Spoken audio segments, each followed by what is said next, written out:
上古九转金丹炼制之法，万年人参。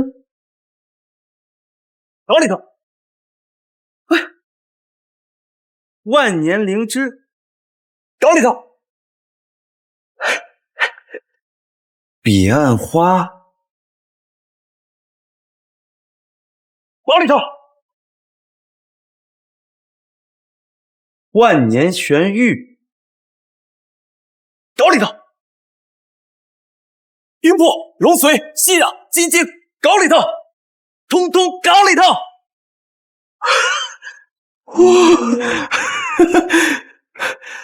哎呦，九转金丹夺天地之造化，生死人肉白骨，修士服之，可一日入陆地神仙之境。若是炼出此丹，师父应该就不会再说我资质低下，朽木不可雕了吧？为何本天师突感心血来潮？莫非是有大事发生？怪哉怪哉！欲成金丹，须至4级浮土之上，伐阴阳之柴，引九昧之火，纳宇宙之野，分。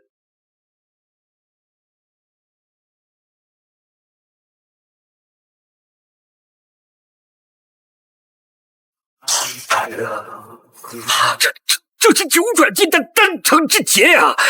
这个小兔崽子已经是大罗圣境了，还来祸害老头子的宝库，忍不了了，忍不了了！不对啊，这丹书上也没有写炼丹会引起天象大变啊！程毅，你个小兔崽子你！妈！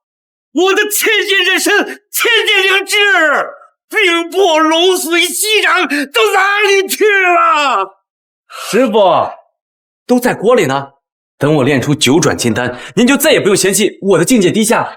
你造孽啊！暴殄天物，暴殄天物啊！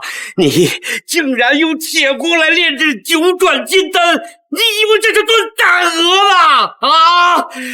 为师当年就不该把你捡上山来，不用八卦炉，直接灵药毁了，毁了，全毁了！放心吧，师傅。我呀，都是按照丹书上记载的流程一步步做的。九转金丹马上出锅！出锅！今天出不了，为师竟然把你逐出玉金山！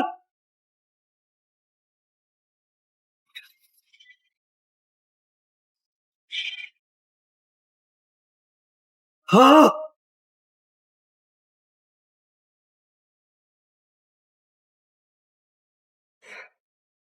啊！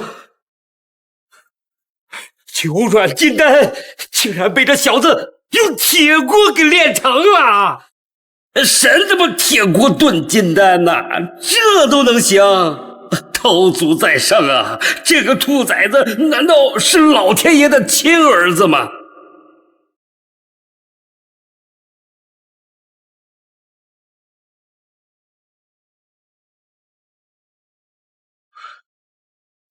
师傅，哼，师傅，九转金丹已经炼成，你可不能赶我下山了。哎呀，瞒不住了，瞒不住了，真的瞒不住了呀！这兔崽子修炼10年，直入大罗圣境，都超过老头子了。炼器随便一炼就是神兵仙器，现在居然用铁锅炖出了九转金丹，没天理呀！老头子，我修炼了3万年都没有炼出九转金丹来呀！师傅，您就别生气了。丹书上说了，这九转金丹呀，可以增强修为，重塑根骨。等我吃了这丹以后呀，修为很快就能提升上去，绝对不给您丢人。不能吃！你浪费，浪费呀！师傅，我怎么一点感觉都没有啊？一点修为都没有增加。你都超越大罗圣境了，吃1万个九转金丹也没有个鸡毛用啊！浪费啊，浪费！你资质太低，吃九转金丹没有任何的作用啊！你那怎么办呀？哎，要不我再练练天元神丹试试？听说那种丹药，陆地神仙吃了都有效果呢。啊，还练呐！你再练，我的玉京山都被你给练空了。不行，必须把他赶下山。10年了，快要瞒不住了呀。所以，为师传你造化仙经，你且听好：道充而用之，祸不盈。渊兮似万物之宗，古神不死，是谓玄牝。玄牝之门，是谓天地根。绵绵若存，用之不勤。三花尽开，武器朝元，大罗圣境。老夫收了个什么怪胎呀？3岁炼气，5岁金丹，10岁化神，15陆地神仙，20岁圣境。我还怕他骄傲不好好修行，告诉他资质低下，现在都圣境了，要瞒不住了呀！必须把这个兔崽子送下山。叶儿，你来我玉京仙山修习已有20余载，你实在是没有任何的修炼的天赋啊！来吧，给为师一拳，用上你的全力，让为师好好检验一下。如果你仍然没有寸进的话，那就下山去吧。师傅，我不想下山，我已经拼命的修炼了。请您检验。6道轮回拳。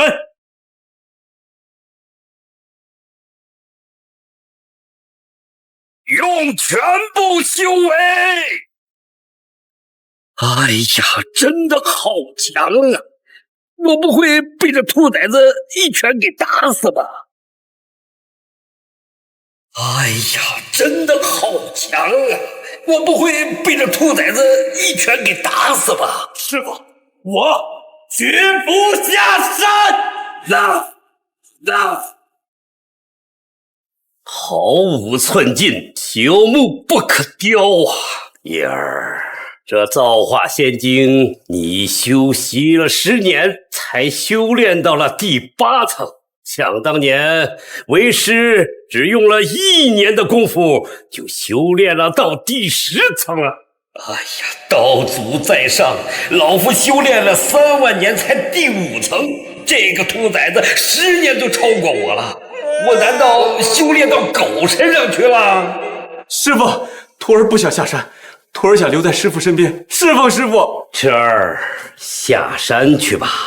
你与仙道无缘，却与红尘有份。想当年，为师把你从靖州捡回来的时候，你身上尚有一块玉佩，说明你红尘因果未断，家人尚在人间。这几年，为师为你寻得了2段姻缘。你拿上婚书，下山去寻找有9阴、太阴、少阴之体之人，与其一双修，便能打破资质桎梏，修得仙道。师傅，去吧，赶紧下山去吧，兔崽子！老头子，我已经没得教了呀！师傅，我撑不住了，再满你都要修炼到天道境界了。师傅，下山去吧，玉佩婚书，你所炼之气皆在此。师傅，弟子入玉京山20年，与师傅朝夕相伴，弟子不想离开，求师傅不要赶我下山。下山去吧，待你了却红尘因果，为师许你回归玉京山。别墨迹了，师傅，我快忍不住了呀！了却因果就能回来？谢师傅，我这就即刻下山。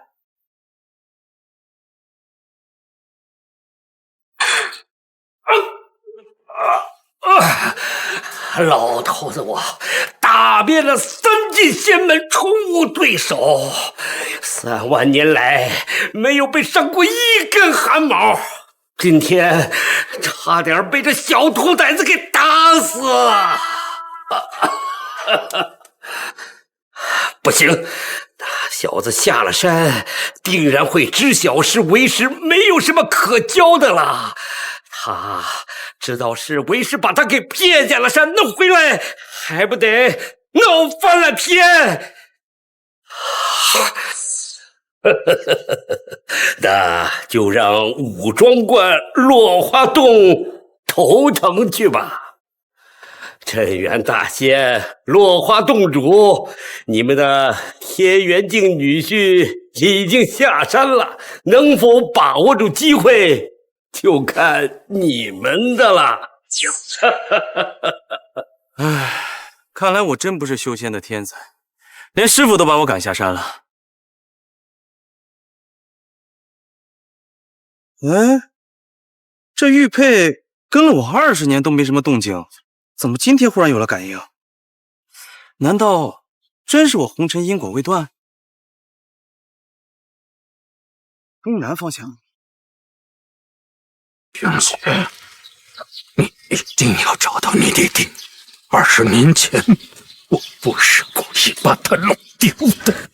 爹，你快别说了，你一定会没事的，爹。才有一时，你们一位是西医外科圣手，一位是国医大师，一位是医道入社的医仙，难道连你们3位都救不了我爹吗？这钢条贯穿头颅，没有命丧当场已是万幸，若要取出，那则要打开头颅，那更是必死无疑。趁着还有意识，赶紧交代后事吧。这钢条从天灵百会贯穿脑宫髓海，药石无功，华佗在世也难医呀。若是能从仙门求得一颗护灵丹，护住髓海不散，还能有救。可现在张家主无法移动，更坚持不到化与仙门，还是赶紧准备后事吧。寻常手段救不了我爹，仙道手段也不行吗？仙人也不是无所不能的头者，元神之福，人神之所助，万灵之汇聚。受此重创，元神不保，能多活着1时3刻，已是命中积德，天公赐福。若还想奢求活命，恐怕……你在胡说什么？我爹还活着，你凭什么这么说？小道修仙浅薄，救不了张家主。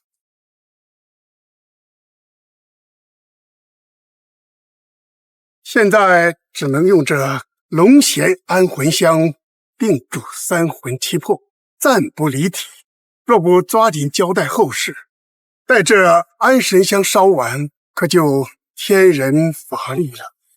3位神医，求求你们救救我爹，求求你们救救我爹吧！只要你们能救我爹，我张家什么要求都可以答应。还有，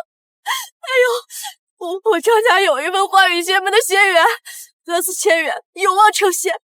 你们谁能救他，这仙缘就是谁的。求求你们了！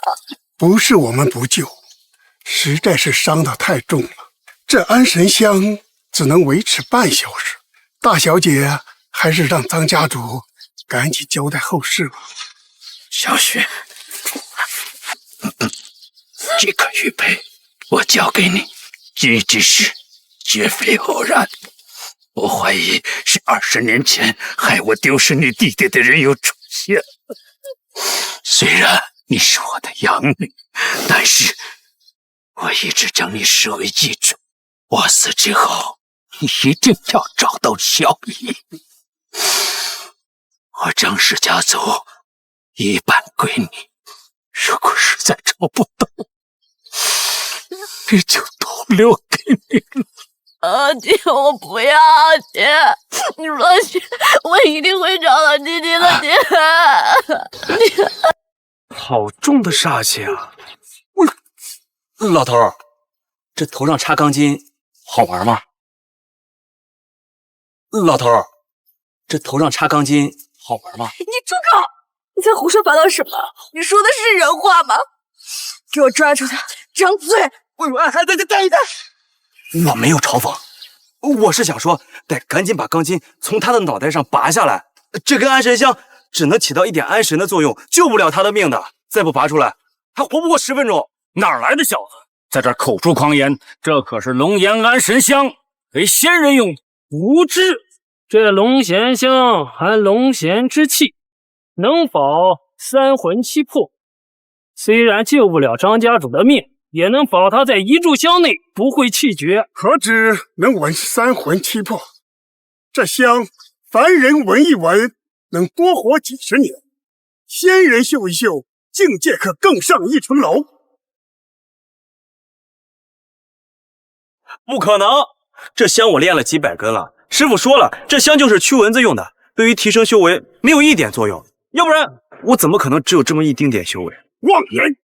这香以龙涎为料，大罗圣境修为方能练的，天上不多，人间少有。我练了上百年，才斩下区区3根，你居然敢说你练了几百根？不可能啊！师傅说这种香，我大罗圣境这种低等修为就能练，就是垃圾啊！哎，算了，不管了。哎呀，你们先别说了，先把老先生头上的钢筋给拔出来，再不拔出来，他可就真就死了。口出狂言！我等3位神医都不敢拔，你怎说拔就拔？拔出来了，当场毙命！不会，你们听我的，先以仙气炼金针封住他的左右神庭，保住三魂，再封住他的气海、凤池、百会3穴，护住7魄，能有1刻钟护他性命无忧，正是拔出钢筋的最好时机。这种手段，我在仙道遗书上看过，非大罗圣境修为不可施展。你是怎么知道？谁教你的？你师父是谁？我是玉。不行，师父那么厉害，我修为那么低，说出他老人家的名讳，岂不是给他丢人吗？我是玉山上一个门派的小童，门派就我和师父2个人，你们肯定没听说过。这不，师父嫌我修为太低，把我逐出山门了。哎呀，想不到一个小门派的弃徒，竟然知道这种神仙功法。什么神仙秘法呀？师父说了，此法但凡是修仙之人都会的。哎，你们不就是修仙之人吗？肯定知道此法呀，为什么在这儿见死不救，不施法救人呢？你是说他们见死不救？胡说八道！此法能救人不假，可只有大罗圣境修为才能施展。我等都是金丹期末流修为，施展不得此法。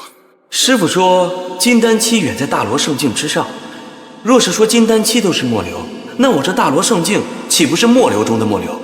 我看就是你们不想救，我这种远不到金丹期的修为都可以施展，怎么难不成这种仙法高修为的人施展不出，反而是我这种低修为的人才可以施展吗？你的意思是你能救我爹？只要你真的能救我爹，你想要什么我能办到的我都可以答应你。不用，不就是拔一根钢筋吗？举手之劳吗？我现在就给你拔出来。不能拔，钢筋一拔，张家主必死。张家主，大小姐，不能让他拔呀！拔还是不拔，你们说了不算。老头，你说这钢筋我拔还是不拔？明明是第一次见面，可我怎么感觉对这个小伙子很熟悉，很亲切，莫名的感觉是可以信任的。小仙师，我听你的。啊，好。等一下，若是有事儿，我张家绝对不会放过你的。清雪，我伤得这么重啊！如果不拔，死路一条；如果拔了，还有一点机会，不妨一试。如果我死了，那是我命中该有此劫，不怪小仙师啊！小仙师，啊，糟了，龙涎香要烧尽了，张家主的气数要尽了，来不及了。大头，忍着点，来不及了。大头，忍着点。爹，你怎么样，爹？不麻醉不消毒硬拔，我看这小子没安好心，明明要折磨死张家主。看来你们真的是不懂救解之法。这钢筋1指宽，入脑3寸，每拔出来1寸，都要配合镇魂诀镇压三魂。刚开始拔的时候，确实疼痛难忍。啊，不过只要多点上几根龙涎安神香，效果堪比麻沸散，就没有那么疼了。什么？多点几根？说得轻巧，这龙涎香，各地门派加起来也凑不出来100根。一仙前辈，请你再多拿几根吧，我愿用张家所有的财富，甚至仙缘来换。这仙缘固然珍贵，可这龙涎香我出来时只带了1根，其实3根香我全部带在身上，这是无价之宝，是囚禁化羽仙门的败礼，岂能浪费在一个必死之人身上？你也太小气了吧！1根香你都不舍，你还是修仙之人。喏，点上。假的！这世间不可能有这么多龙涎香。就是，我早就说过了，这香我有几百根，你们要想要，改天随我回山门，都给。老夫的道心都要崩碎了，难道我修了个假仙？这龙涎香真的是路边货吗？不可能，不可能，他肯定是骗人的，这都是障眼法。他说不定是仙门的老股东，就是来此游戏人间的。洞天有3奇，日月星，通天透地，人不惊。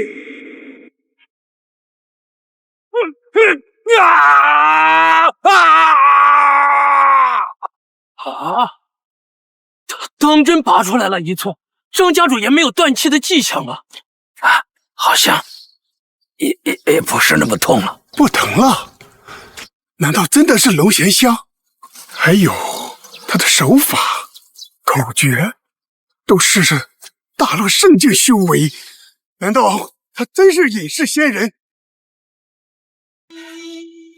我儿子的手上也有一块这样的胎记，难道他就是我的儿子小一？不可能，不可能，他是仙门中人，就算是小一还活着，也不可能进到仙门。仅仅用20年就能修成这般大能仙道啊！金幽神开生路，室内王僚锁不停。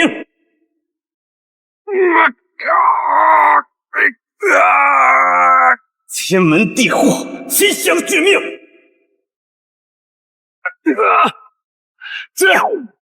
连3位神医都束手无策的事情，他竟然真的做到了。这是什么妖孽手段？居然救活了一个必死之人！难道他真是隐世仙人？看着年轻，实际已经是修行1000年的老古董。不行，这件事我必须回仙门禀报师父。求小神仙收我为徒，传授仙道遗经。你们搞错了，我就是一个被师傅赶下山的弃徒，不是什么神仙，也没有看过什么仙道遗经。此人虚实不清，看不透，还是回禀祖师之后再做打算。小神仙，是我们有眼不识泰山，你仙道高绝，又慷慨持香，不知能否赐我一根龙涎香，以补今日损失啊！这种便宜东西啊，我有的是，想要多少，你们自取便是。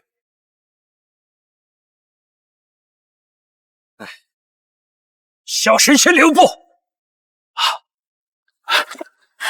小神仙救命之恩，无以为报，请受老朽一拜。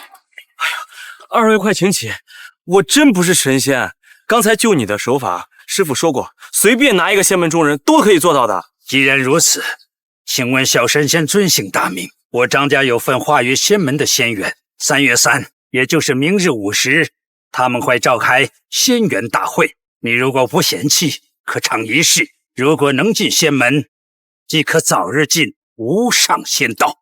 我叫张毅，弓长张，容易的易。张毅，你也叫张毅？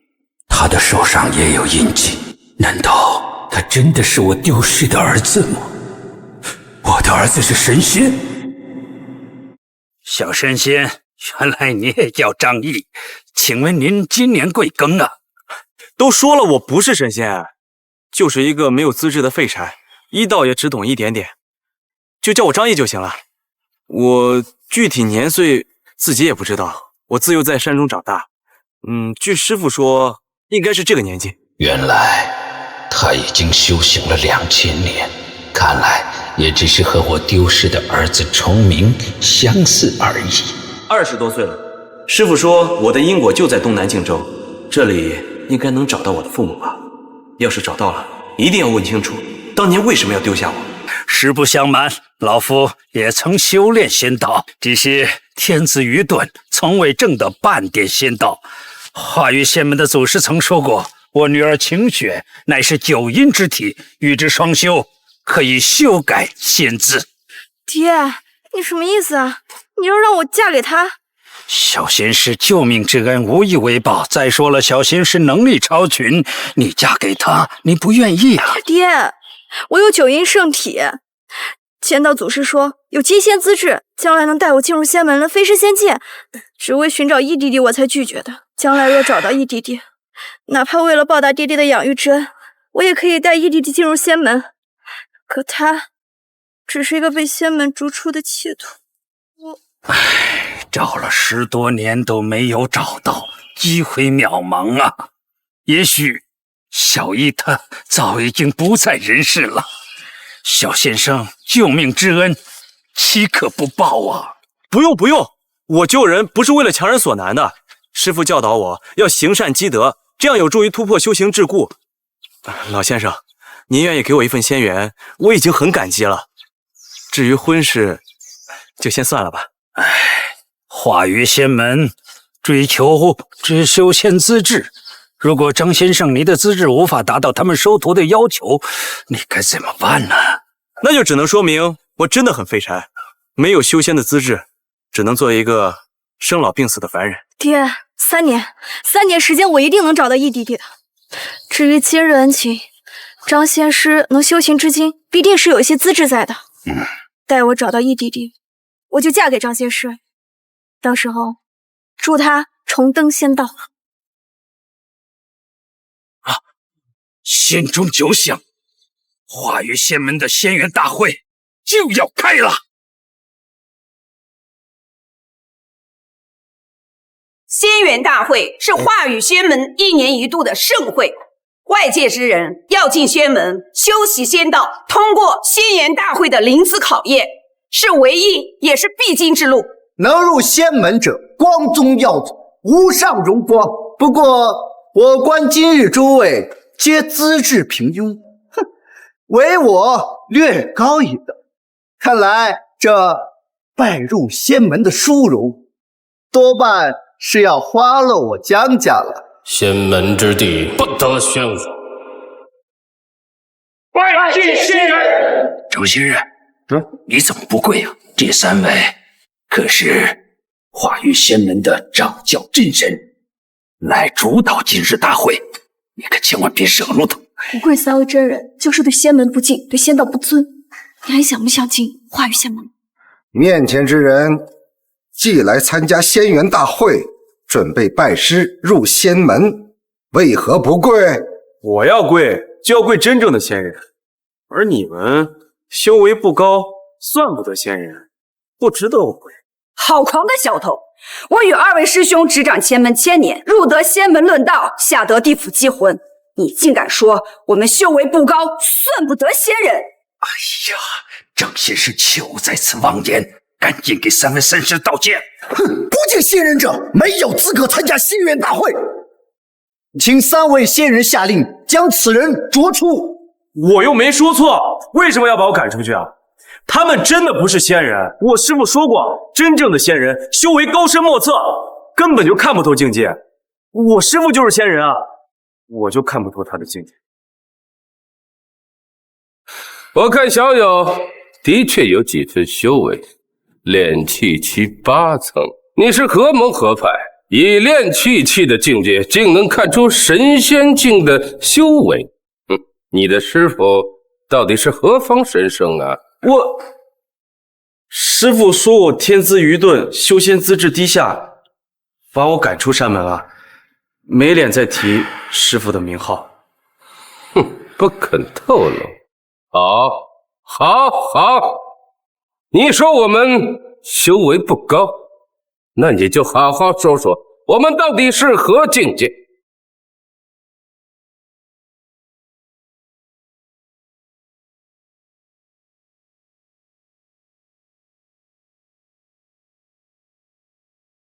师傅说，头顶3朵莲花盛开是炼气期，2朵莲花盛开是筑基期，1朵莲花盛开是金丹期，只有1个莲花骨朵的是陆地神仙境界。像师傅那般头顶只有1个莲花骨朵的才是神仙。凡人修炼至陆地神仙已是极限，炼气期修3朵金莲，筑基期修2朵金莲，金丹期修1朵金莲，待金莲闭合重回骨朵，便是陆地神仙。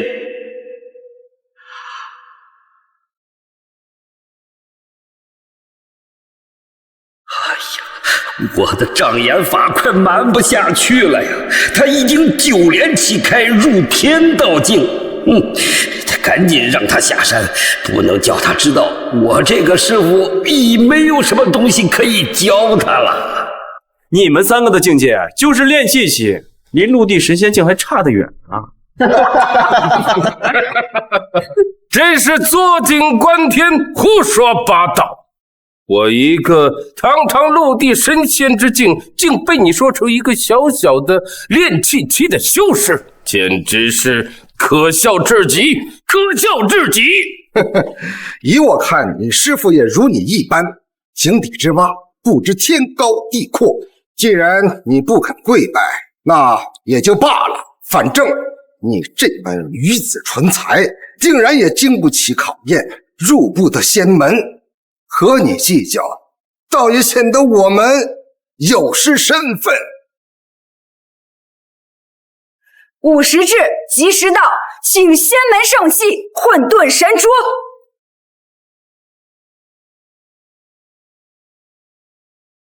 请仙门圣器混沌神珠。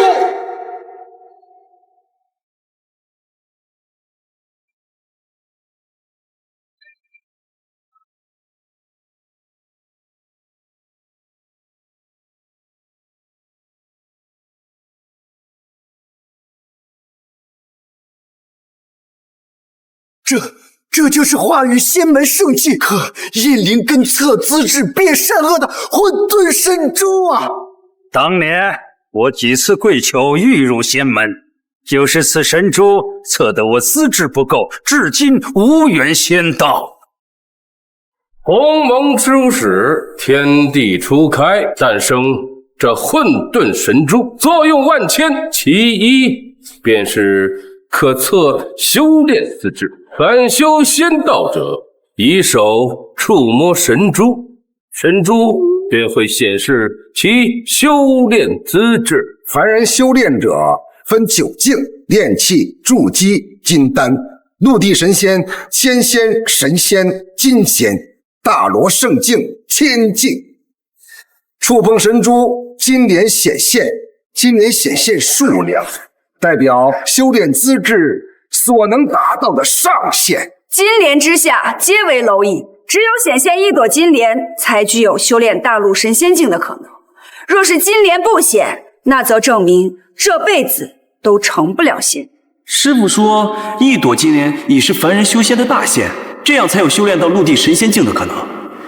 那像我这样投生9莲的末等修为，岂不是这辈子都没有机会了？1朵金莲，陆地神仙资质；2朵金莲，天仙资质；3朵金莲，金仙资质。倘若有6朵金莲，则为大罗圣境资质。不过此种资质极少，可谓是万里挑一。若显现9朵金莲，可达天道之境。此种境界，自开天辟地以来，只有道祖1人成就。当然，即使1朵金莲未出，只现莲花骨朵，也代表有修炼资质，可做门外弟子。若莲花骨朵也未显现，那只能做仙门外扫地的杂役了。凡是可出1朵金莲，有修炼陆地神仙资格者，皆可得仙门老祖赐福，洗精伐髓，提升境界。9朵金莲是天道资质，可师傅明明跟我说九朵金莲是最低等的修为资质啊，难道是师傅说错了？我们真的是井底之蛙？测仙道资质即刻开始，要入化羽仙门者皆可上前。爹爹虽然定了我们之间的婚事，但是我还是要告诉你，我虽不奢求你能达到金莲一品的资质，但你起码也要能达到门外弟子的级别。我不想也不会嫁给一个杂役的。哎呀，一朵金莲勉强进入仙门，那我还要不要测呀？我这20年的微末修为，不会真的要成为给仙门扫地的杂役吧？看你这心虚的样子，你不敢，那我来。我不求我的男人比我强，但一定不能比我差。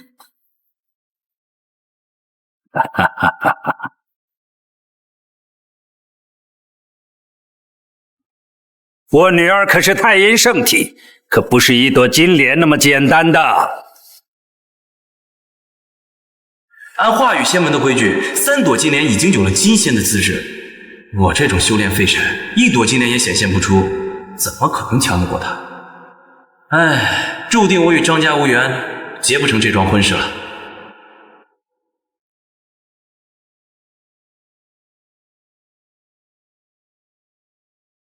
3朵金莲已有修成金仙的资质，已十分罕见。不愧是太阴圣体，先天就有修仙资质，稍稍出手便已是无数人毕生努力的极限。只可惜你已有言在先，3年之内不入仙门。张清雪竟是太阴圣体之身，据说与太阴圣体之身双修，修为可倍增。太阴圣体，万中无一，要入大罗仙境，登顶仙道。张清雪绝不能成为别人的女人。晴雪出身高贵，又是先天圣体，乃人中之皇，能与晴雪谈婚论嫁者，也必须是万里挑一的翘楚。我江少廷自诩为人中之龙，今日特向张氏提亲，求娶晴雪小姐，还请晴雪勿拒。江少廷，你要向我求婚？没错，窈窕淑女，君子好逑。放眼整个靖州，能配得上晴雪姑娘的，怕也只有我了。你胡说八道什么？我已将晴雪许配给了张仙师，江少廷，你就死了这条心。这江少廷一身煞气，与张家主被谋害时的煞气相同。不论他与这件事到底有没有关系，但他一定不是什么好东西。晴雪绝对不能嫁给这种人。没错，江少廷是吧？晴雪已经答应嫁给我了，你来晚了。拿开你的脏手！爹爹虽然让我们成婚，可我什么时候答应要嫁给你了？晴雪，你什么意思啊？难道连爹爹的话都不听吗？爹爹，报恩的方式有很多种，你为什么一定要让我嫁给他呢？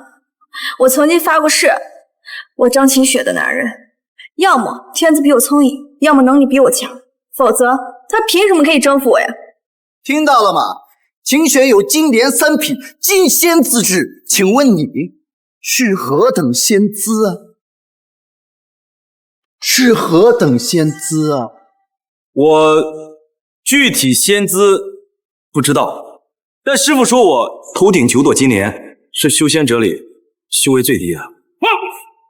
9朵金莲乃修者最高境界天道境，你却说是最低修为。你这是变相在羞辱我们，说我等头顶3朵金莲的修为还不及你最低等修为。9朵金莲明明就是最低的修为资质啊，师傅应该不会骗我的。可能师傅传给我的修仙境界与神珠测出来的是相反的。不，我的意思是，我实力低微，若是触碰神珠，1朵金莲也生不出来。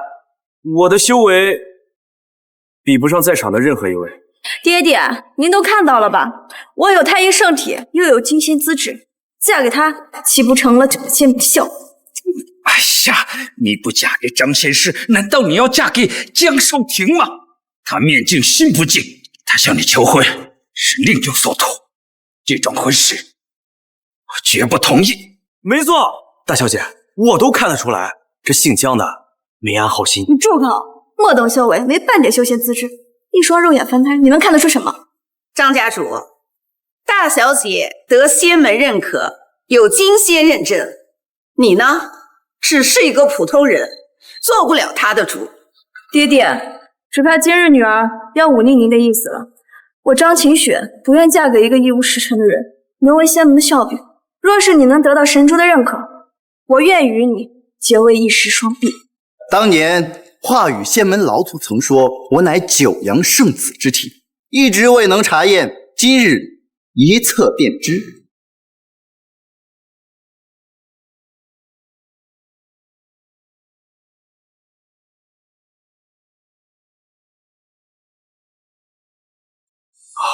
当年老祖所言非虚啊，此子乃九阳之体，与太阴之体平齐，可入金仙境。一个九阳之体，一个太阴之体，若两者合修，境界高升，不可估量啊！爹爹，你要相信女儿的选择没有错，嫁给他，我此生境界难以存进；可嫁给江少，必能缔造仙道境界奇迹。哎，师父说过，心地不善，难成真仙。张清雪，你两眼蒙尘，不辨黑白，即便是测出天道境，也成不了真仙人。我也想看看我二人合修是何等的金仙资质。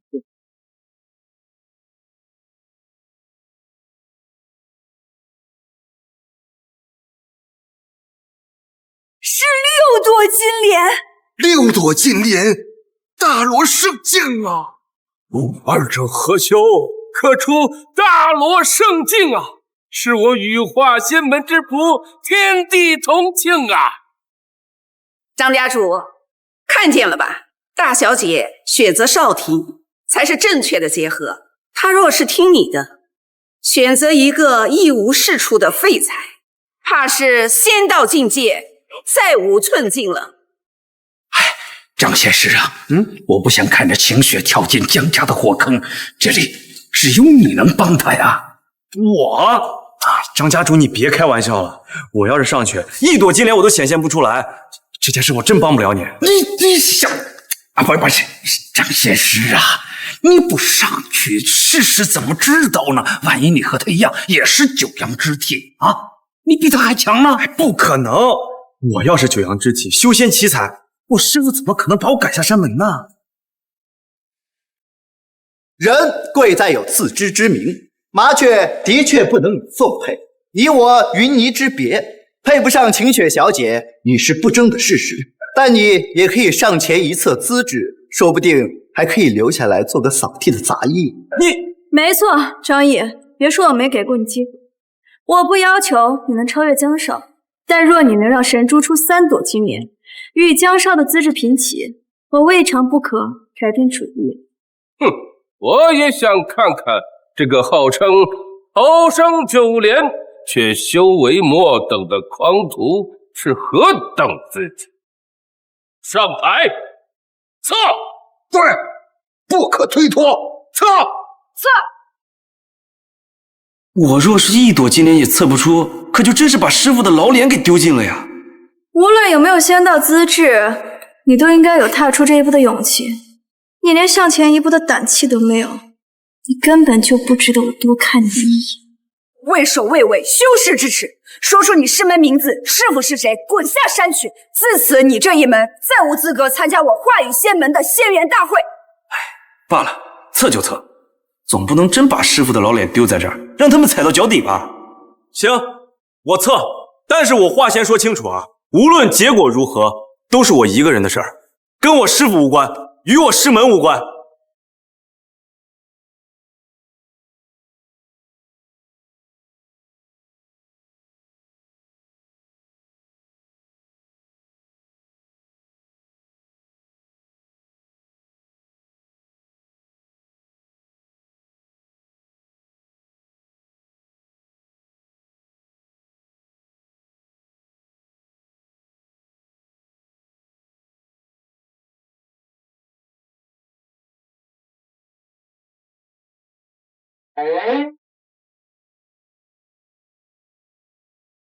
我就说嘛，我修为末等，修仙资质低下，一朵金莲也显现不出。早料到不会有金莲显现，可没想到这神珠无意，你竟没有半点修仙资质，在我仙门阶前扫地的资格都没有。张家主，我话语仙门赐予你张家的仙缘，用在他的身上，算是白白浪费。张仙师啊，看来老朽是看走眼了，你的确是无缘仙道啊。本以为你能留下来扫地，没想到这等低等末流的差事都轮不到。幸亏我慧眼识人，才在你这种人身上没有浪费一时半刻的青春。那是我眼花看错了吗？那是一品金莲。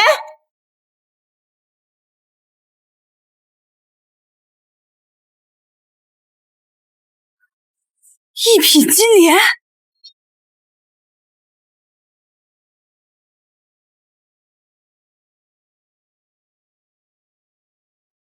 我这种末等修为也能测出金莲一品，有陆地神仙的资质，可为什么师傅这么多年没有看出来啊？金莲一品，没有半点修仙资质的他，竟然测出了金莲一品，难道是仙姿不显吗？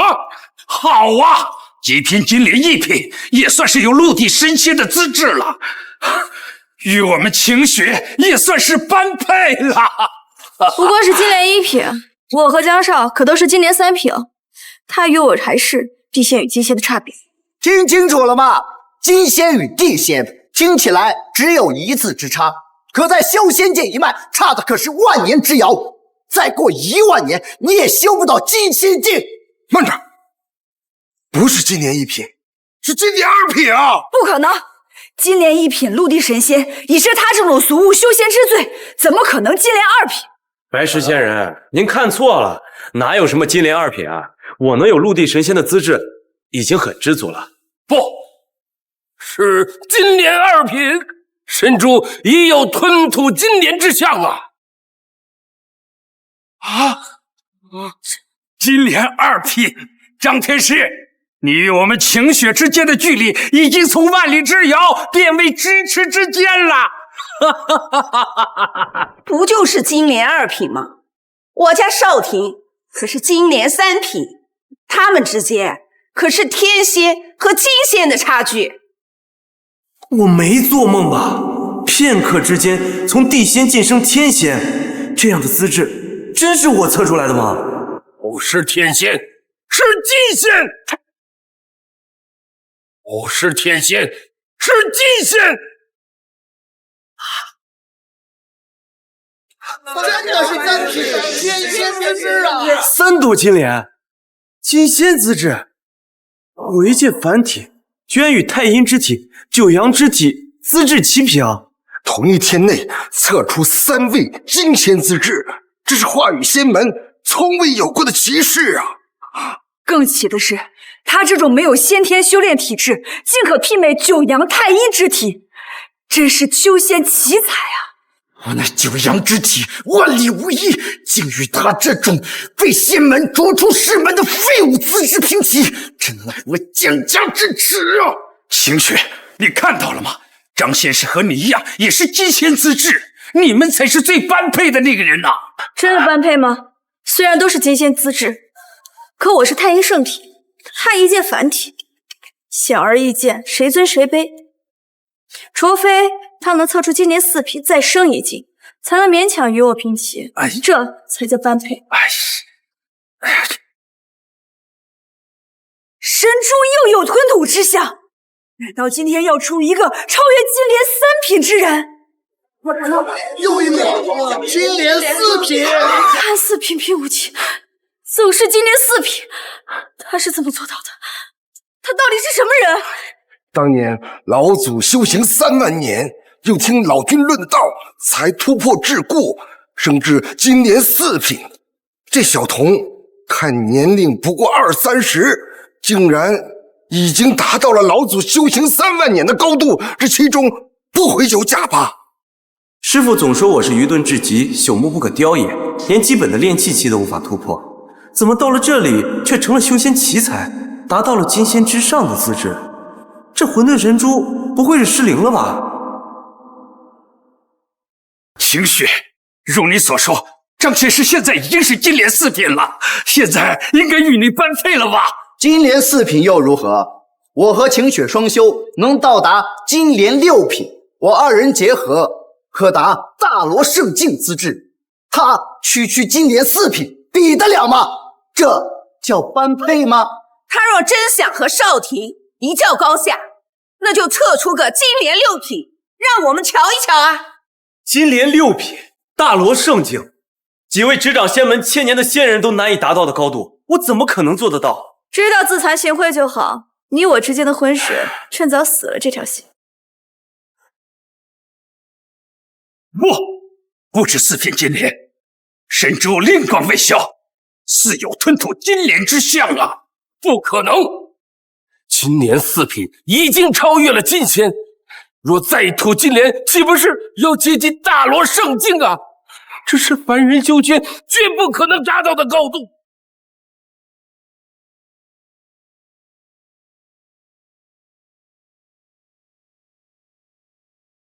真的是金莲6品，大罗圣境资质啊！我与张少合修才勉强测出金莲6品，他怎么一个人就做到了？莫非他说的头生9莲不是空话？这等修仙奇才简直是妖孽呀！我等修行几千年才修得陆地神仙资格，他小小年纪竟然……哎呦！金莲6品，大罗圣境，竟然有人修仙资质与我其间，真没想到张仙师是大罗圣境仙子，请受老朽一拜。张家主，你快请起，我这受不起的。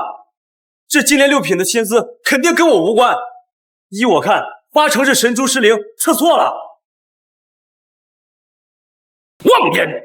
混沌神珠始于混沌初开，乃上古圣器，测资质护仙道，万年来不曾出现一点误错。你竟敢说神珠出错，这是对圣器不敬，对我仙门不敬，对仙道不敬，跪地赔罪！圣器高贵，岂能容你污蔑？跪地赔罪，否则今日让你肢体难全！听到仙人的话没有？跪地！向圣器赔罪，向仙道赔罪！测出金莲6品也不是你目无圣器的资本，跪地赔罪！张仙师，刚才您说的话里确实有不敬，哎呀，我也帮不了你，你还是跪下吧。我又没说错，为什么要跪啊？我的仙道根基为零，师父早就验证过了。现在神珠测出金莲6品，那不是失灵是什么呀？看他的样子，不像刻意隐瞒修为资质，难道真的神珠出现错误？我更愿意相信是神珠出错，也不愿意相信你真的是金莲6品，压我一头。要验证他所说是真是假，现在只有一个办法，再让神珠验测一次。若再测出是金莲6品，那我们都心服口服。我说过的话也会说到做到。没错，就这么办。张氏小童，再测仙道资质。师父神通广大，慧眼如炬，他一定不会骗我的，一定是神珠失灵。行，测就测。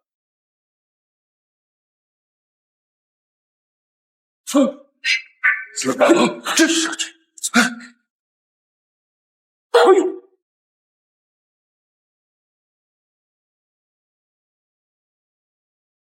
天舟异动，天地色变，难道今日要出一位天道资质仙道大能吗？什么？仙道资质仙道大能？自盘古开天至今，也只有道祖一人能达天道资质啊！若真有人能达到天道资质，与道祖齐平，此人必将震动整个仙界。先出金莲3品，再出金莲6品，每一次都让人意想不到，令神珠颤动的人，不会真的是他吧？不会的，他既没有先天圣体，又是末等气土，怎么会出现天道资质呢？是我想多了，一定是我想多了。看他一副一无所长的样子，我绝不相信他能有天道资质。看，神珠欲动，金莲日出，这还有啊！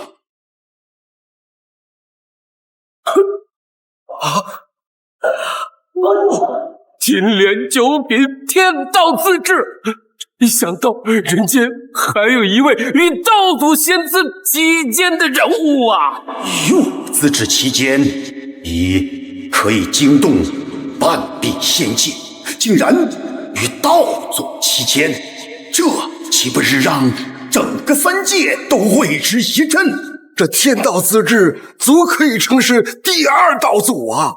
若是第二道祖之名出自我化羽仙门，从此之后，我化羽仙门便是三界第一大仙门，是无上荣耀啊！小道在此恭迎张仙师入我化羽仙门。张仙师有天道自治，要入仙门，当受我等五体投地之大礼呀！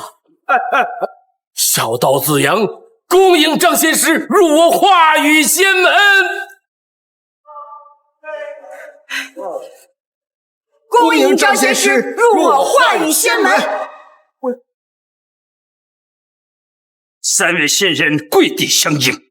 张仙师是一个用天道资质的上天，清雪，快跪下，我们求仙师原谅。哎，不用，真不用。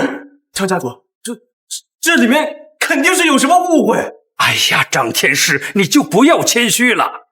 银莲九品为证，三位仙师跪地相迎，这哪里有什么误会呀？有三位仙人，你们快起来吧！你们这一跪，我根本受不起啊！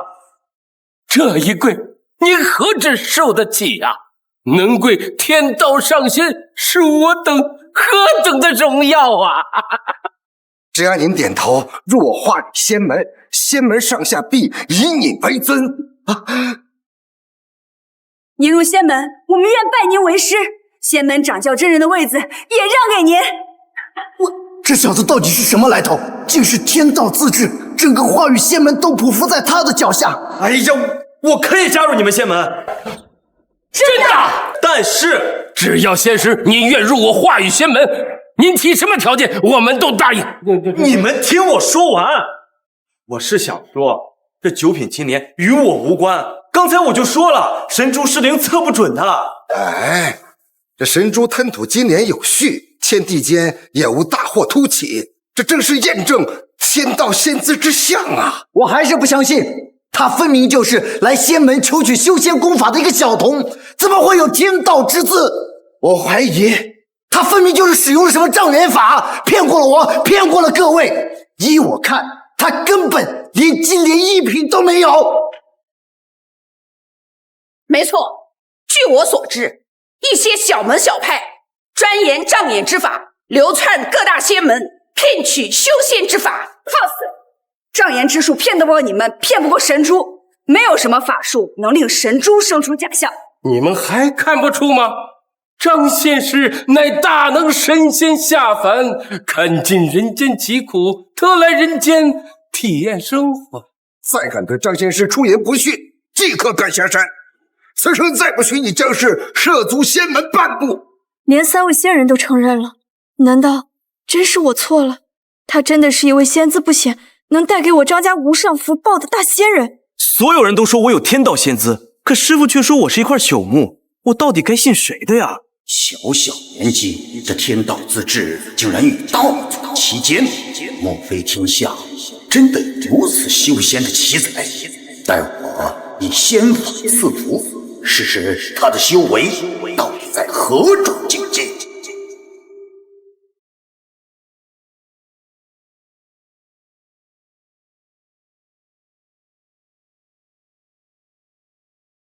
什么东西？刚刚好像有什么东西进到我身体里了。哦，这是老祖赐福，赐你仙力，提升修为。看来你有天道仙姿，已得到老祖的认可呀。张仙师若能留下，老祖亲自提点，不消百年，修为境界必与资质平齐，同达天道。赐我仙力，提升修为，可我一点血脉喷张的感觉都没有。我这一支仙力可搬山移海，修士受之必修为大增，我也能有所感应。可是进入他的身体，却如石沉大海，不不起波澜。让我再出一指，试他一试。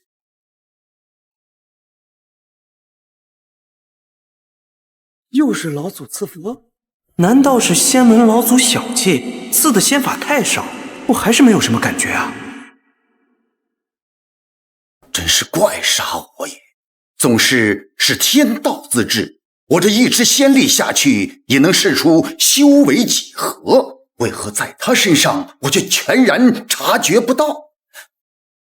我再出5、6、7、8、9指。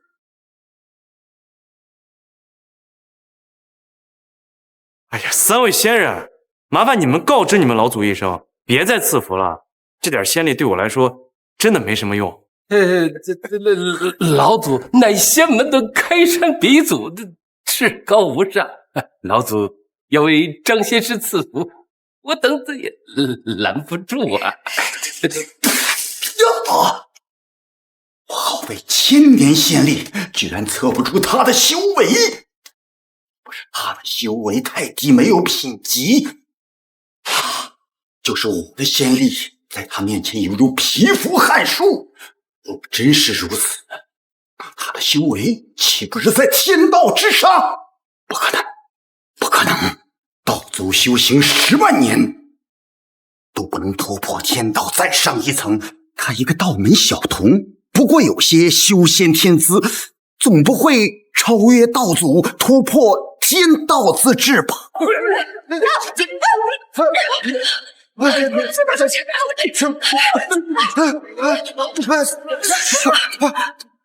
这抛卵师兄，混沌神珠这是怎么了？几千年我从来见过如此异动。神珠异动，非祸即福，快和我3人之力稳住神珠，以免神珠落地酿成大祸呀！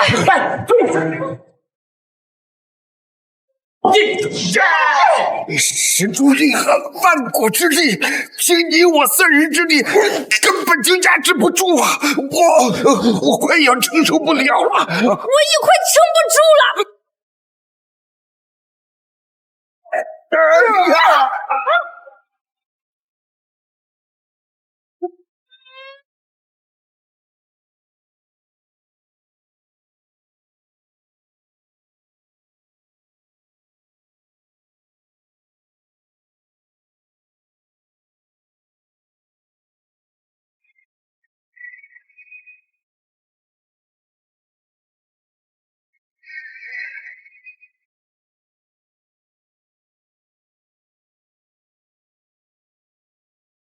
仙道自治，最高为天道，金莲也只有9朵，这第10朵金莲是怎么回事啊？这是一股什么力量，竟然让混沌神珠都禁束不住？这是神珠爆裂，化金莲10品呐！金莲10品，师兄是说连混沌神珠都无法承受的天道之上的资质吗？没错，张仙师不是金莲9品天道自治，而是万古第一人，天道之上的自治啊！神珠崩裂，化为第10朵金莲，这天道之上又开一道。如此逆天资质得之，可得半壁仙界，他绝不能为他人所用，必须要为我所得。天道之上的自治，万古第一人，我这金仙资质在他面前不值一文。哼，我不相信，连道主都无法达到的境界，他如何能做到？这金莲是假的，他根本就不是什么10品金莲，他是障眼法，我这就拆穿你！金莲护体，不可近身。即使天道资质，也做不到如此霸道啊！天道之上，确定无疑。这天道之上的资质，我连听都没听说过。况且连道祖都无法突破的资质，我一个刚入修仙界的新人，怎么可能做得到呀？一定是神珠失灵，出错了。张仙师，你切莫要妄自菲薄呀！如果你有绝顶的天道仙赐，凭2000年的修为，可胜百倍呀！等会儿，2000年的修为，谁啊？我啊！2000年的修为，谁啊？我啊！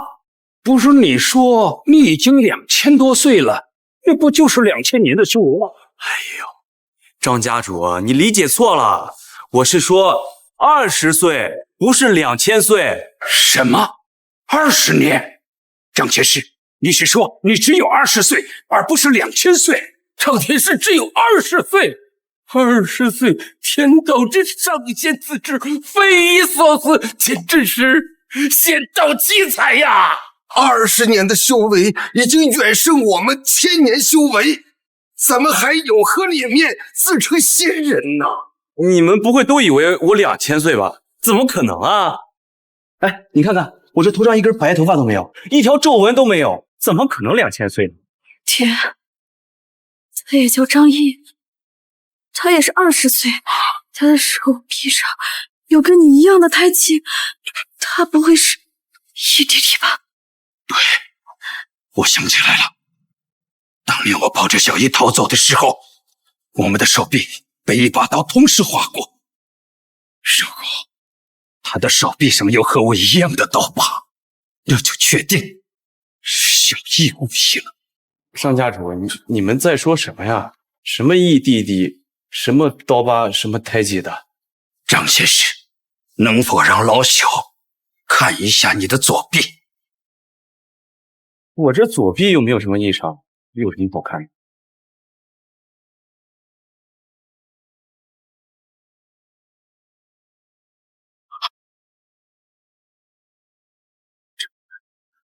张家主，你这胳膊上怎么有一条和我一模一样的刀疤？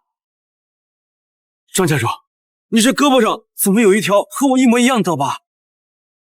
一言难尽呐，可也就是这道伤疤，让我才能确定你就是我多年前丢失的小姨。儿子，我终于找到你了。义弟弟，这些年我和爹爹用尽各种办法打听你的下落，终于皇府不负有心人，找到你了。我当了20年的孤儿，和师父相依相靠，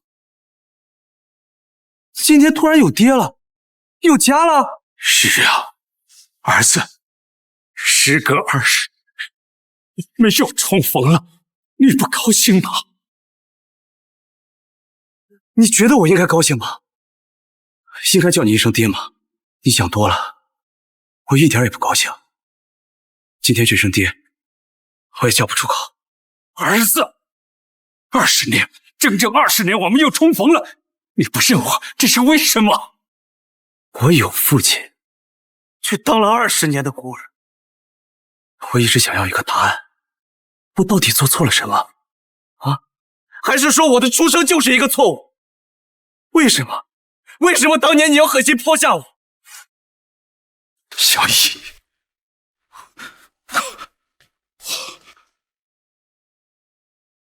难怪他有逆天修行资质，他就是当年老祖断言为修仙奇才的张家独子啊！我记得你曾经说过，他出生之时天动地产，有逆天仙资，刚出生就有逆天的资质。老祖当年不愿意见有人能修为境界超越他的存在，但是仙人又不得干预凡尘之事，于是秘密委托江家来到此时，将他杀死在了襁褓之中。没错，本以为他早就死了，没想到他的命够大。不过也没关系，既然他没死，也测出了他的逆天资质，证明了他的身份。老祖不会坐视不理，容纳走出这仙人大会。小姨，这其中原委一时说不清楚，我们还是回家，我慢慢给你解释啊。弟弟，你误会爹爹了。当年有人要杀你，爹爹为了保护你，被人砍了10几刀，血几乎流干晕死过去，才把你弄丢的。什么？被人砍了10几刀？对，你要不信，你自己看，刀疤现在还在爹爹身上呢。没错，若不是当年我身受重伤晕死过去，我是不会把这路丢的。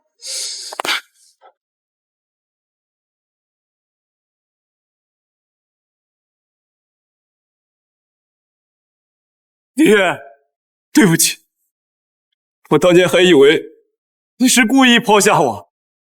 师父教导我，找到亲人，敬之爱之的话，全被我抛之脑后。我真不是人。小心，你这是干什么？是爹我错了啊！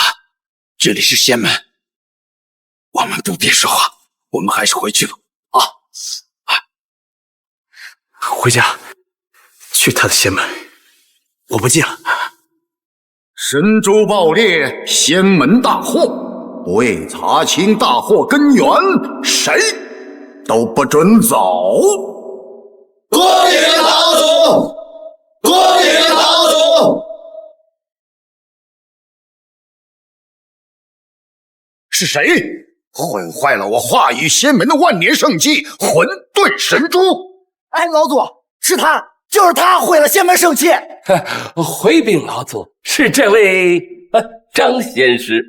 他就是仙门老祖，上来就兴师问罪，不会真的是来找我麻烦的吧？哎，那个饭可以乱吃，话不能乱说。那神珠明明是自己碎的，你不能怪到我儿子头上。难怪资质如此逆天，原来是他。有时大难不死，这便是天意。活到现在刚好，他的逆天资质可以为我所用，用了他的资质，我的修为便能直通天道境。哎，你个老东西，你就别替他狡辩了。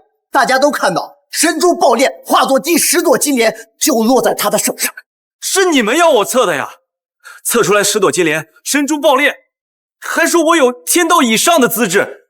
我都说了，这不可能的，肯定是神珠出了差错，爆裂消失，这跟我也没有关系啊。哎，张仙师，这混沌神珠明明是因为承受不住您的逆天资质才会爆裂自毁。我等守护神珠已有1000年，这点您不能不认啊。好，既然你们都说神珠因我而毁，那我也无话可说。那你们想怎么样？怎么办？依照神珠等价值赔偿。神珠不嫁，这小子10条命也抵不上一颗混沌神珠。老祖是故意刁难，这小子今天休想全身而退。20年前让他捡回了1条命，今日老祖亲自动手，看他怎么死。这神珠我来赔，我张家屯有黄金万斤，珍宝无数，全部献给仙门如何？哼，神珠乃是上古圣物，岂能等同于凡俗金钱？只能用同等价值的仙道圣物来赔。若没有，今天张家之人一个也休想离开化羽仙门。老祖，你明知化羽仙门之中只有混沌神珠这一件上古神器，你这分明是刁难。哎呀，老祖动怒，除非张仙师有盗天宫界的宝物的本事，否则难平老祖之怒啊！你要上古神器，我拿不出来。我这里只有一把自己炼制的兵器。张仙师不可妄言，这一把柴刀怎可和神珠相比？这不是拉低了神珠的价值吗？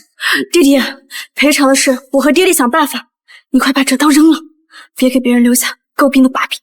扔掉？为什么要扔掉呀？下山的时候师傅给我的东西不多了，每一件都价值连城的。小子，你能别吹牛逼了行不？不就是把破柴刀吗？山下铁匠铺里有的是。你是当我们眼瞎，还是当老祖不识俗物啊？老祖，我看此人就是来仙门捣乱的。他若赔不起，就要他的命，以祭神珠。谁说我是来捣乱的呀？我下山的时候，师傅特意叮嘱说，我这把刀就是给10座金山都不换。我想价值应该不比你们那个混沌神珠差。给，你们要不要？哎，这张天师，你不能仗着自己资质逆天就放肆无度吧？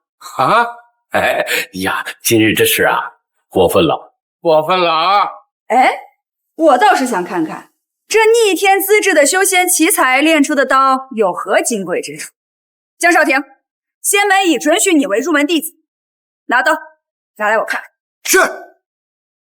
对，切，不就是一把破？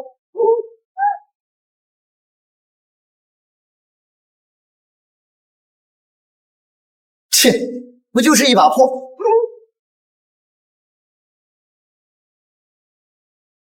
江少廷，不过一把柴刀而已，你何故有此举动？一把刀而已，怎么会这么重啊？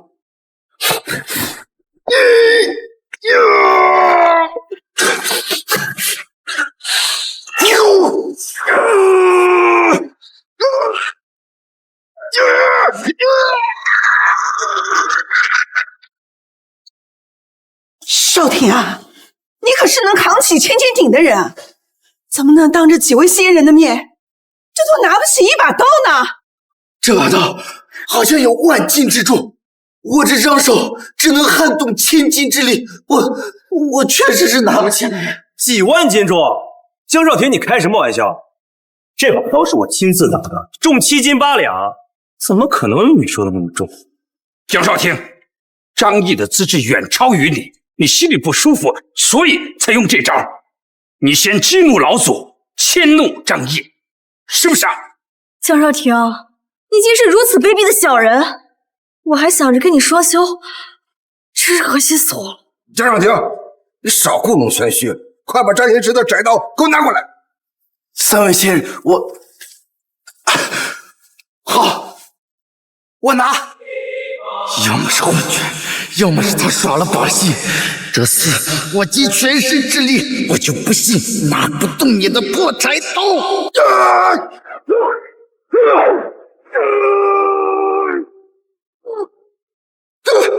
江少廷，一把刀而已，没必要演得那么像吧？拿好了。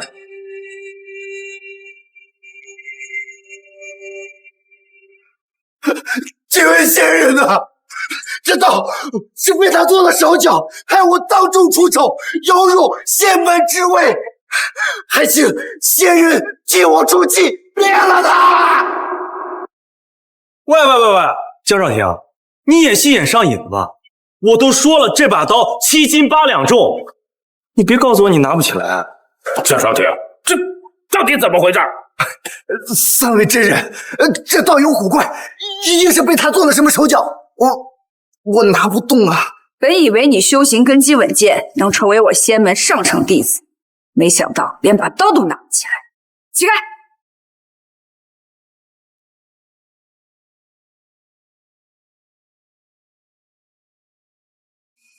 这刀看似破破烂烂，怎么这么重？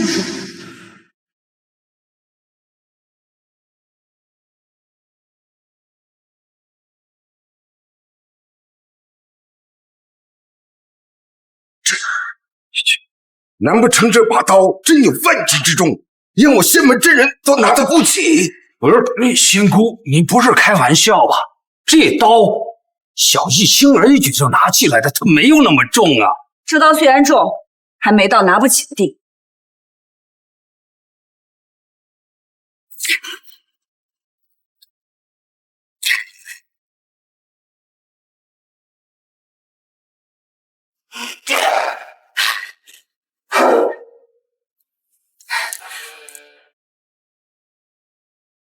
3位真人，你们现在相信我了吧？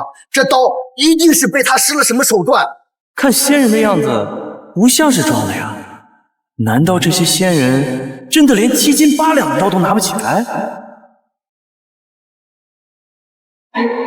这把刀真的很轻啊！几位仙人，要不你们再试试？我仙门威名不能被一把刀给毁了，我倒要看看这把刀藏了什么把戏。仙人，我说他们还不相信，你来告诉他们到底是不是那么轻。坏了，这刀真的有万斤之重啊！坏了，这刀真的有万斤之重啊！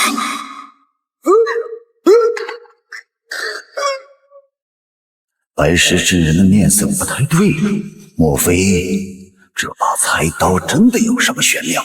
仙人，这刀你已经拿起来了，你来告诉他们，我有没有说谎？你觉得这刀重吗？这刀很轻，一点都不重，在我手里轻如鸿毛。江若婷，你都听到了吧？白石真人都说了，这刀很轻，你这装腔作势的把戏被拆穿了。我没有撒谎，老祖啊，你要相信我，真的是他在戏耍仙门呐！是真是假，有何玄妙？把刀呈上来，我一看便知。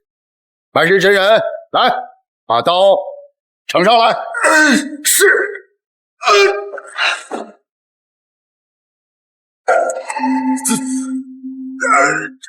这刀真的重如高山，我快要撑不住了。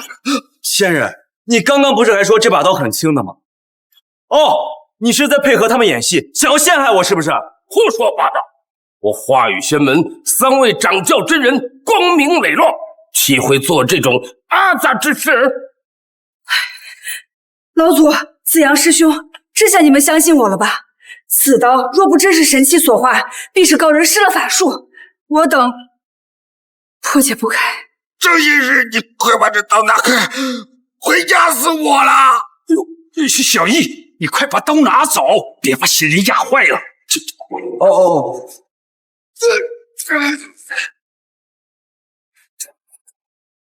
师傅说过，只有通天彻地的大法宝才会散出七彩迷雾。难不成我随手炼成的砍柴刀是媲美混沌神珠的大法宝？还不起来！他的资质虽然逆天，但是他的修为境界只是仙门小童，对他成何体统？这刀可称神器，若是他随手一炼而成，那他的修为境界绝非小童。那我也来试试你这把刀到底几斤几两啊！这把刀多半是被高人动过手脚，你们3人修为相当，还是我来吧。老祖小心，这刀当真古怪的很，不可小视。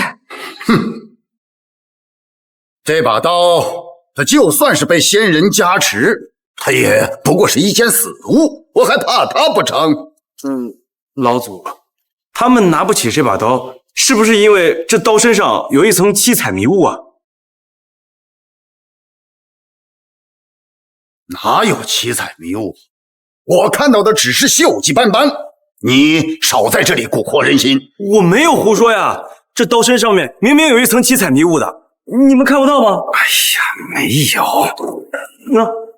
哪有什么七彩迷雾啊？不说八道！哎，小子，老祖要看你刀，就乖乖的送上去，少在这拖延时间。有什么用？不管你对这把刀施了什么手脚，都逃不过老祖的法眼。只有仙道神器才会有七彩迷雾傍身，而只有大罗圣境及以上者才能一眼识破。你是觉得我的修为境界不如你啊？来，把这把破刀给我。哎呀，张仙师，也许今天在现场人之中，你的资质最高，但要比修为嘛，还是我们老祖最高。狂妄无度，不知所为，我就灭一灭你的威风。拿过来。大概是我出现幻觉了吧？一把柴刀怎么可能是仙道神器呢？给。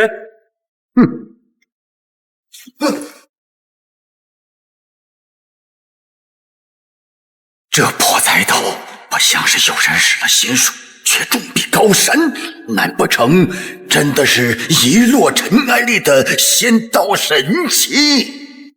老祖，你怎么一副很吃力的样子？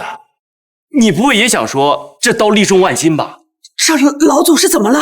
莫非这刀真是重的连老祖也拿不起来了吗？老祖，需不需要我们帮忙？不能让这小子看出来我拿不动的样子，否则这脸面尽失啊！不用，一把破刀要几斤几两。看到了吗？不管你施了什么法术，都被老祖给破解了。你还是乖乖的用你的命来尝混沌神珠吧。不愧是仙门老祖啊！修为就是在我们100倍之上，很轻松就提起这把刀了。这刀怎么越来越重了？我也快要坚持不住了，怎么办？怎么办？老祖，你不是说这把刀很轻吗？那你手抖什么呀？我的手没抖，这把刀轻得很。你感觉我像是拿着很重的样子吗？不像，一点都不像。撑不住了，这么多人看着，不能丢我身为仙门老祖的脸面。我想个办法。老祖额头冒汗，手臂微颤，这可不像是很轻松的样子。告诉你，我不光这只手能拿，我另一只手我也能拿。哎呀，老祖，你这是干什么呀？你怎么给一个小辈儿跪下了？这还跪得这么工整？老祖，你别给我跪下呀！你几万年的仙灵，我才20岁，我受不起啊！老祖，您的身份就是整个仙门的脸面，您这一跪，便是整个仙门都跪了呀。这3界之内，能受我一跪的，除了天上的大神仙，也只有天道神器了。仙道神器？可这里除了自毁的混沌神珠以外，哪里还有什么仙道神器呢？老祖口中所说的仙道神器，莫非就是这把柴刀？没错，神器不显，但确有仙力。这把刀可以作为混沌珠的赔偿。太好了，混沌神珠赔偿了，我们可以走了。小易，太好了，咱们走吧。这个仙门不过如此，回头爹给你找一个更好的仙门修炼啊！站住！这把刀可以作为神珠的赔偿，但还不够，你必须再拿出来一件神器才行。再要一把神器，可我除了这把刀，身上就剩这2本魂书了，你们要不要？哎呀，张仙师，不可胡闹！老祖之所以有今天的修为，全靠数万年来保持童子之身，不近女色。那这是我身上唯一的东西了，你们不要，那你们想要我赔偿什么呀？还有你的逆天资质，我若能得到你的资质，就能直接踏入天道境，修复神珠。看来老祖终于要出手了。老祖若是吸收了他的资质，那这世界上可就没有人有能突破天道境的可能了。也许老祖是对的，没人突破天道境，未尝不是一件好事。少了一重境界，就少了一重压在仙门头顶的大山呀。你要我的资质？师父跟我说过，资质是一个人的神识慧根。要是把我的资质给了你，那我岂不是无实无慧，这辈子又痴又傻？不行不行，这个条件我不答应。老祖，你身为仙门之首，你怎么能想出如此阴毒下作的办法呢？我们学了他20年，好不容易一家人团聚，我们张氏满门不允许你们人动他。你们看清楚，这里可是化羽仙门，你们是去是留，是生是死，你们说了不算，老祖说了才算。你们不是说我有逆天的资质吗？那这里岂不是没有人是我的对手？那我们要走，你们谁能拦住我？哼，你虽然资质逆天，但是你也得有时间修炼才能提升境界呀。可你现在呢，境界低下，不用我出手，随便叫一名弟子，让你走不出这道门。若是有我武装观助他一臂之力，你们这道门还拦得住吗？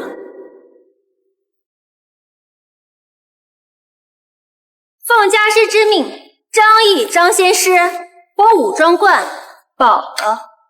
万寿山武装观圣女，她怎么来了？没听师父说起过，这玉京山与武装观还有交情啊！这个小童要回我仙门神器混沌神珠，怎么？你武装观要施压人为他出头？自他下山之后，便是我武装观的人。你要动他，家师正元子，吾万寿山圣女不答应。小易，你什么时候拜师武装观做了镇元大仙的弟子啊？我没有。这位圣女姐姐，你是不是认错人了？我从来没去过万寿山。难道你下山时，你师父没有告诉你，你有一份婚书，便是与我万寿山圣女吗？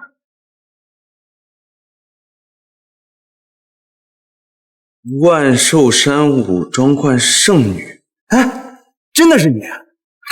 我此次下山也是受家师所托，请你回武装观，一是为了你我二人成婚之事，二是家师身体抱恙，要请你到观中炼制天元金丹，为家师疗养身体。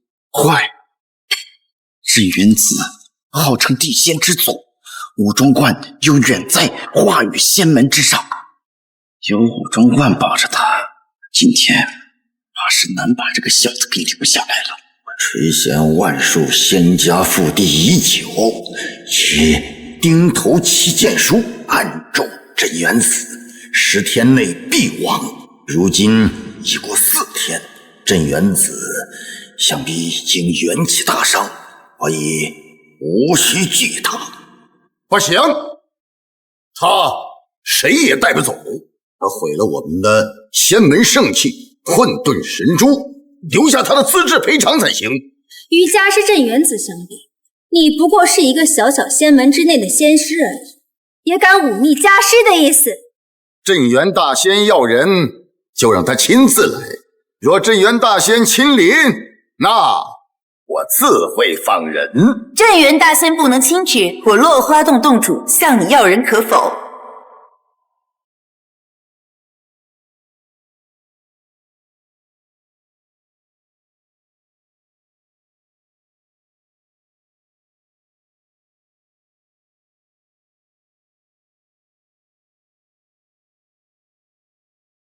落花洞未经通报，不请自来，还望老祖勿怪。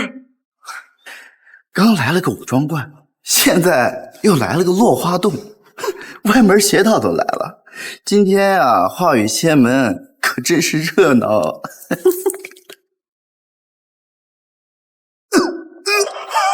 落花洞用毒于无形，无孔不入。你嘴巴不干净，今日毒哑了你，就算给你点小惩罚吧。洞主大人，我们错了，再也不敢了，求你把解药给我们吧，求你了。自行回去用金枝灌洗3日，方可解毒。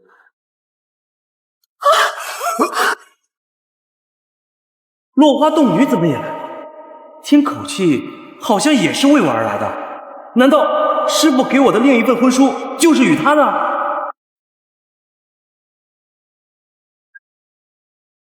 落花洞主亲自来我化羽仙门，也是为了他？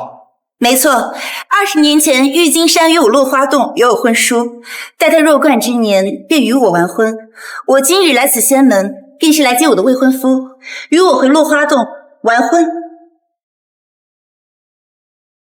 一个武装观，一个落花洞，碰在一起了，这可叫我如何选择呀？老祖，镇元大仙法力无边，连天地都要敬重他3分，我们不可受他为敌的。这落花洞用毒无形，3界之内无人敢惹，咱们也不可与他交恶呀。我看还是放人吧。既然武庄观、落花洞都来要人，那这个面子我不能不给。那么这个小子到底是去武庄观还是落花洞？那你们自行抉择吧。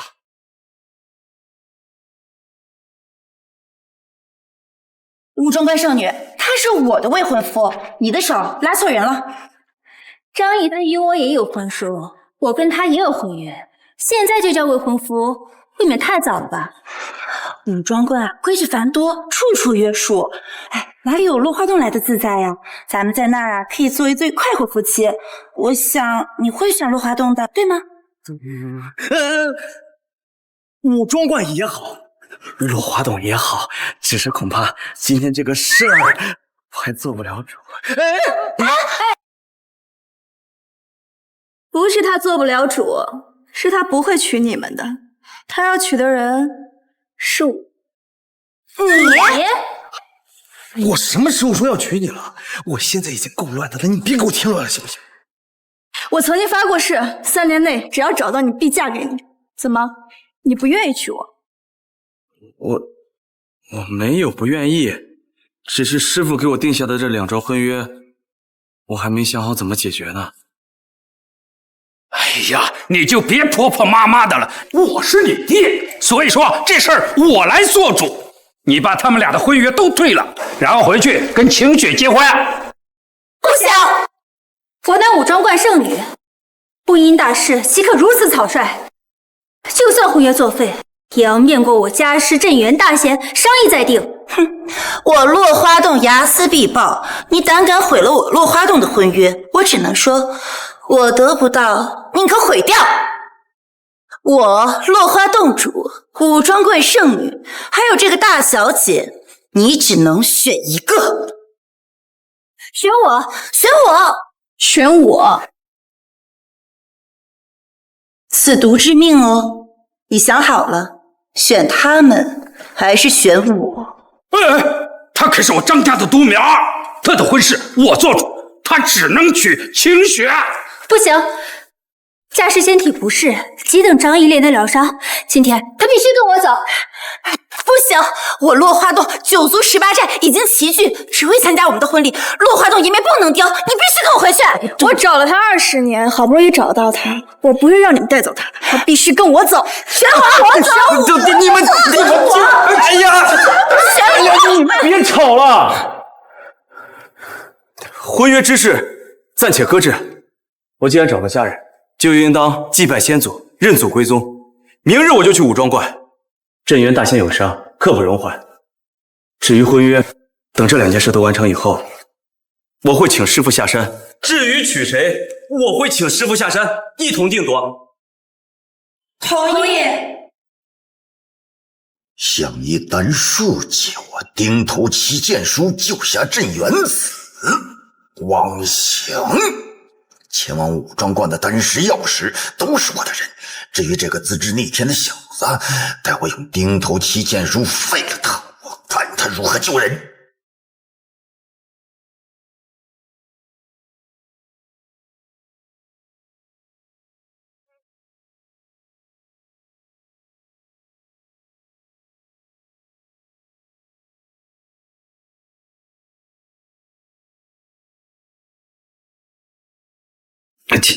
晴雪姐姐，你穿那么少干什么？非礼勿视，非礼勿视！论姿色，我不比圣女和杜女差，但论仙道，我比不上她们，所以公平竞争，我胜算很低呀。我要娶谁都还没定呢，最终还要请师傅才定，你急什么呀？不行，我答应过爹爹要嫁给你，报养育之恩。哪怕你与他们只有1%的可能，那也不行啊！你万一被师傅知道我还没跟他们2家解除婚约，就与你破身双修的话，他一定会打断我的腿的。我觉得没事，只要我们生米煮成熟饭，他们就会知难而退，放弃你。可武装观和落花洞丢了颜面，他们肯定不会是这么甘休的。没事，他们要是有怒气，撒在我身上好了。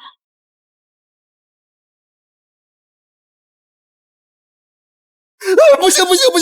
若是因为我一个人的悔婚牵连玉金山，那师父的名声不就被我给毁了吗？不行，绝对不行！张毅，是我钉头七剑书第一听，心火焚身。还好我练过静心咒，这小小的诱惑还不能让我乱了分寸。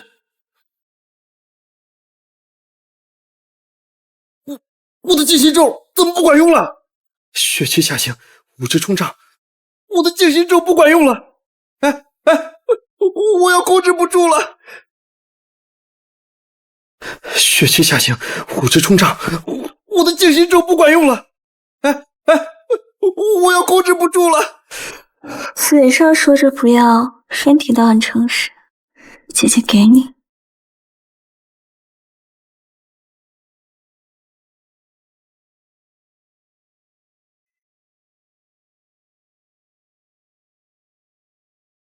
糟了，脱身了！待要给你气定加身，按咒继承，小子，你活不过7日。我的钉头七剑书，天道境的仙人都能杀得。你小子资质逆天，修为却不高，杀你轻而易举。钉头七剑书自毁，不伤他分毫，莫非他的修为境界已超越天道？哇，这就是武装观啊！一会儿可不能让他们圣女看见，我已破身。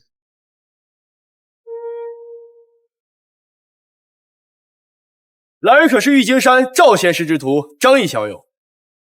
小友？看你们俩这年纪，不应该叫我小友，应该叫我哥哥。若论辈分，你师父赵仙师来此，我们也只尊他一声赵师兄。叫你一声小友已是抬举，若真算起年龄来，你理当叫我二人一声师叔才是。年龄不大，口气不小，敢与我师父论师兄弟，你们可知我师父玉京山仙人有多少年的仙了？说出其灵，吓入一跳。年龄不大，口气不小，敢与我师父论师兄弟，你们可知我师父玉京山仙人有多少年的仙灵？说出其灵，吓入一跳。哦，说来听听。他老人家坐镇玉京山修行，已经足足有3万年的仙灵，而我呢，也20有1。瞧你们的样子，不过16、17、8，这么装大，你们师父知道？16、17、8，你可知本童子我已有1320岁了。本仙童比师兄晚生100年，今时已有1200多岁了。你有1320岁，你有1200岁。我二人还是这仙观里48名弟子中年龄最小。若不信，有仙籍可查，或去问你师父。师父说过，神仙府邸，即使是守门奴，仙灵多半也高于他们这些人间散仙，更何况是镇元大仙的徒弟呢？我居然给忘了。换你小友不是，那便换你仙师。家师镇元子身体抱恙，圣女师姐特派我二人在此恭候仙师。我听说三清是你们师父的朋友，四弟是他的故人，九曜是他的晚辈，元辰是他的下宾。你们师父都这么厉害了，这世间还有什么手段能伤到他呀？若是明枪自然不怕，可是暗箭防不胜防。家师断言是上古咒术钉头七剑书，以咒术施法杀人于无形的钉头七剑书。没错，不过师父已找到克制之法，炼制天元金丹可解此咒。可武装观并不善于丹术，于是请仙师与各路丹师来观中炼丹。师姐特命我二人在人参果树下等候。请。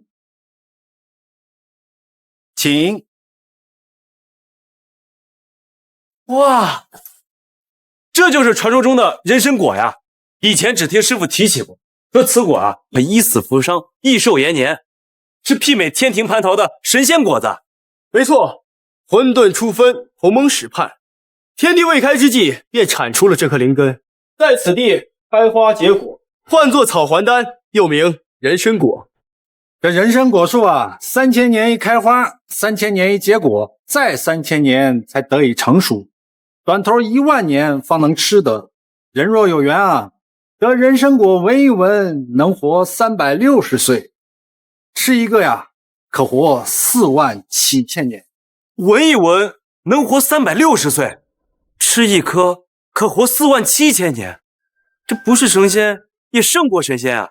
师傅说了，今日若是有哪位仙师可以炼出天元金丹，便赐他一颗人参果。凡人食之可入仙道，仙人食之修为倍。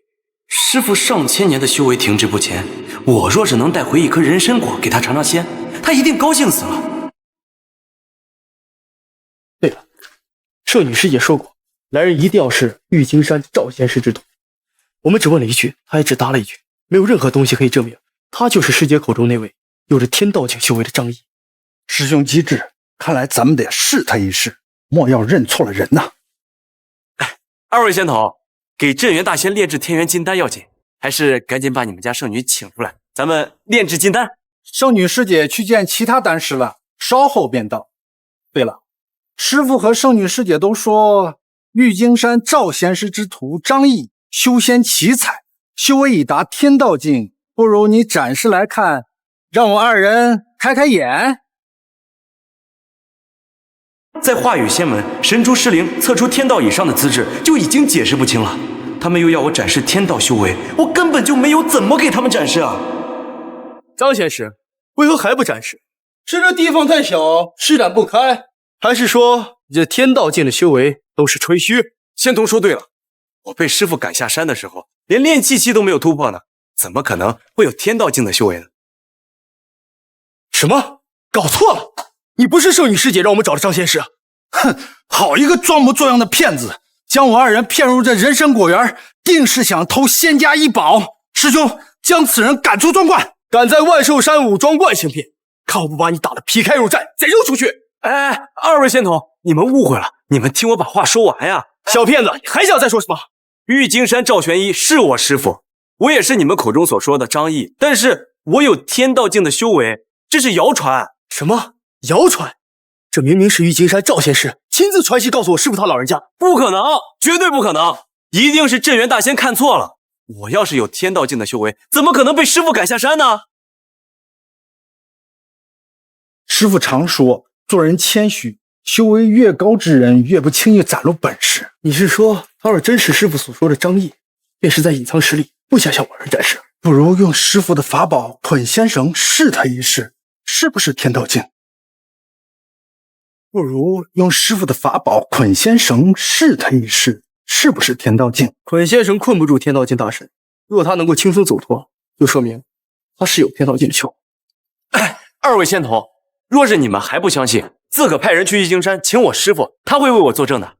玉京山距此何止千里，纵使腾云驾雾，来回也要1天脚程。倒不如先将你抓了，等待师父回来，明辨身份再做定夺，岂不是更简单？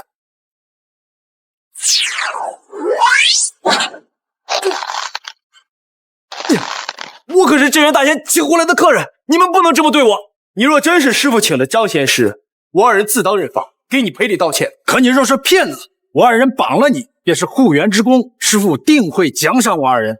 亏你们二人还有1000年仙灵，真假不辨，是非不分，败坏镇元大仙的名声。有你们2个做弟子，真是大仙的福气。所以你这么说，这捆仙绳绝非等闲之物。你若真有天道境界，这绳子便可轻易挣脱；你若没有，是个骗子，这绳子你越挣扎只会越紧，直至最后气绝身亡。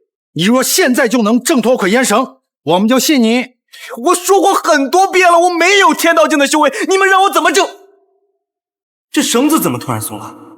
难道是这俩仙童本事不到家伙，没捆紧？师父要请的客人绝非等闲之辈，你若不能挣脱，便是假冒，被勒死也是活该。就让他在这儿被捆仙绳勒死吧。师兄，我们走。捆了这么久，他还是没有施展修为挣脱束缚，看来真的不是师父要我们等的人。师兄，吓他一下就行了。若真的在庄观里出了人命，师父定会责罚。还是收了捆仙绳，把他赶出庄观吧。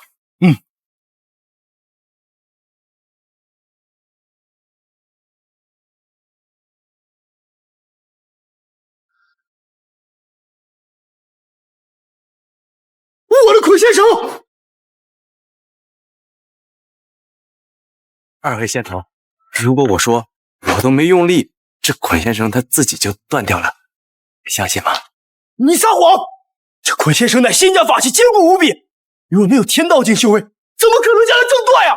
你有天道境本事，明明挣脱就可以了，为什么还要把捆仙绳弄断？真的，我就使了那么一点点劲儿，它就断掉了。捆仙绳被挣断，师父和师姐知道，一定会从中责罚我的。庄观乃清净之地，何故如此喧哗？师姐，都是他张毅隐瞒修为不说，我与师兄便用捆仙绳试他一试。可他不仅诚心捉弄二人，还将师父的仙剑法宝捆仙绳给弄断了。明明是你们说的，这捆仙绳只有天道境才能挣脱，那我的修为这么低，怎么可能挣得脱嘛？一定是你拿错了，这根本就不是捆仙绳。张仙师今日乃我武庄观座上宾，一根捆仙绳断就断了，我武庄观不与你计较。可是你不该隐瞒修为，造成这样的误会。隐瞒修为？我真的没有。我在玉金山上打了我师父一拳，师父只当是挠痒，还说我的拳头绵软无力，半点仙姿都没有呢。这不可能。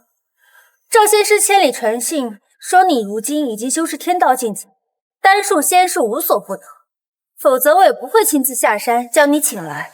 师父到底在干什么呀？把我的本事吹得这么大，这不是害我吗？那你跟你师父肯定有一个人在说谎，说谎的肯定不是我，我的修为那么低，有几斤几两，我自己还不清楚。你附身了！你说过要征得师父同意，在三选其一择肉成婚，可是现在你居然……果然，你的嘴里没有一句实话。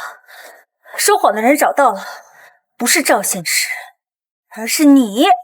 圣女姐姐，我不是故意要骗你的，是这件事它发生的太快了。罢了，我堂堂圣女岂会嫁给一个不洁之人？你我退婚。炼出天元金丹是你向武庄观赔罪的唯一方式，若炼不出，北庄观、玉金山绝交，我必踏碎你玉金山门。若是比武力修为，我没有把握。可这炼丹是我的拿手好戏啊！好，一言为定。得镇元大仙邀请，我等二人星夜兼程，不敢耽误，终于没误了这炼丹大会。两位前辈一路辛苦，若能助我武庄观炼出这天元金丹，家师镇元子定有重谢。圣女客气了，我们与镇元大仙乃地仙同宗，应该的。我听说，除了我二人之外，武庄观还邀请了一位丹道高人来观中炼丹。是不是炼丹高人不一定，但一定是一个满嘴谎言的登徒子。要不是家师有言在先，一定要请他来观中炼丹，我们早就把他给赶出去了。哎，二位仙头，你们师父请我来，一定有他的道理。万一这丹真被我给炼出来了，镇元大仙请来的七人义士，不就是他吗？没错，家师请的就是他。据说他精通炼丹之术，曾在玉金山炼出了9转金丹。什么？就他弱冠之年能炼出9转金丹，他是狂言妄语吧？我在老君宫中修1000年丹道，这方才炼出9转金丹。他富足100年道行，不可信，不可信呐！我也觉得此人满嘴浮夸虚假，一句真话都没有。说会炼丹，估计就是想保住一时性命。哼，且看他炼不出丹来，师姐该如何惩治他？你们爱信不信，等我能炼出医治你们师父的金丹，你们自会相信这传言是真的。真与不真，口说无凭。丹炉在此，谁有丹道真本事，谁在空话连篇，利剑分晓。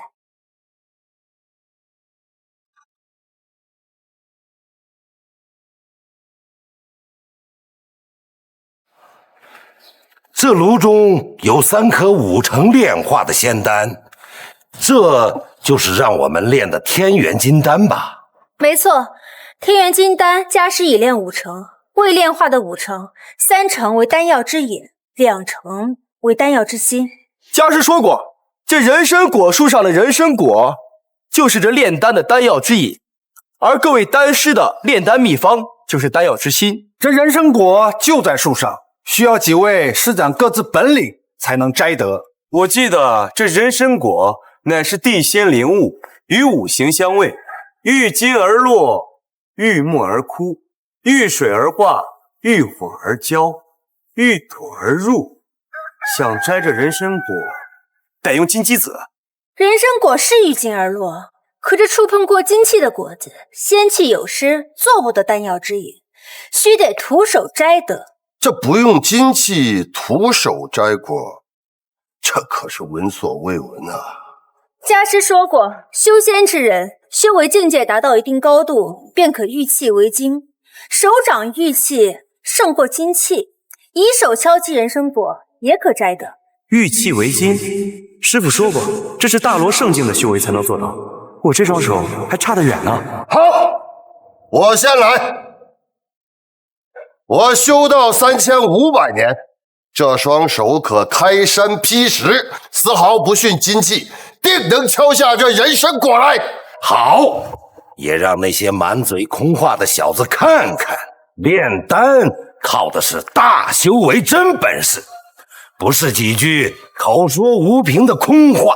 张毅，2位前辈一旦摘得人参果，便已成功过半。待炼出天元金丹，你对武装观再无作用之时，我跟你新仇旧恨一起算。我虽摘不下这树上的果子，可你凭什么断定我炼不出这炉里的金丹呢？你摘不下这人参果，你拿什么炼丹？你自己跳进这丹炉当药引吗？他能当什么药引？就算他跳进了炼丹炉，炼出的也是一颗废丹。哼，哪还有他炼丹的机会？待我摘下这人参果，天元金丹一刻即成。人参果，落！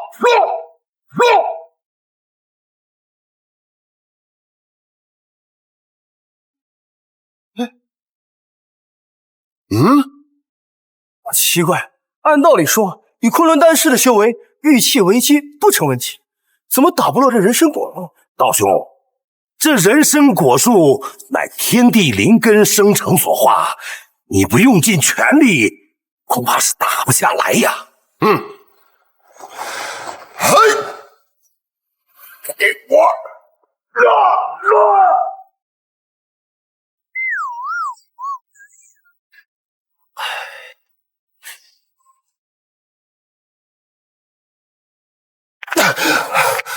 昆仑仙师，你修炼了几千年，你应该早已到了玉气为金的地步，为何还是打不下这人参果？不是我修为不够高深，是这人参果就根本没熟，我才打不下来。这人参果树从开花到结果，历时1万年，熟与没熟，镇元大仙能不知道吗？若是没熟，镇元大仙还叫我们来干嘛呀？哎，小子，你是说我修为不够，打不下这果子是吗？那你来，你若是能打下这果子来，我就拉下这张老脸，尊称你一声仙师前辈。哎，别，我没说我能够打下来，你的修为都打不下来，那我这上不得台面的三脚猫功夫就更别提了。那你废什么话？道兄，你没有打下人参果丢下的面子，我替你找回来。等我打下这人参果，我看他还能不能笑得出来。让开！神力出，仙果落，给我落！神力出，仙果落，给我落！我落！白眉道兄，好神力！仅凭2指神力就撼动整棵人参果树，这人参果要掉下来了！芈月，准备单盘锦帕接人参果。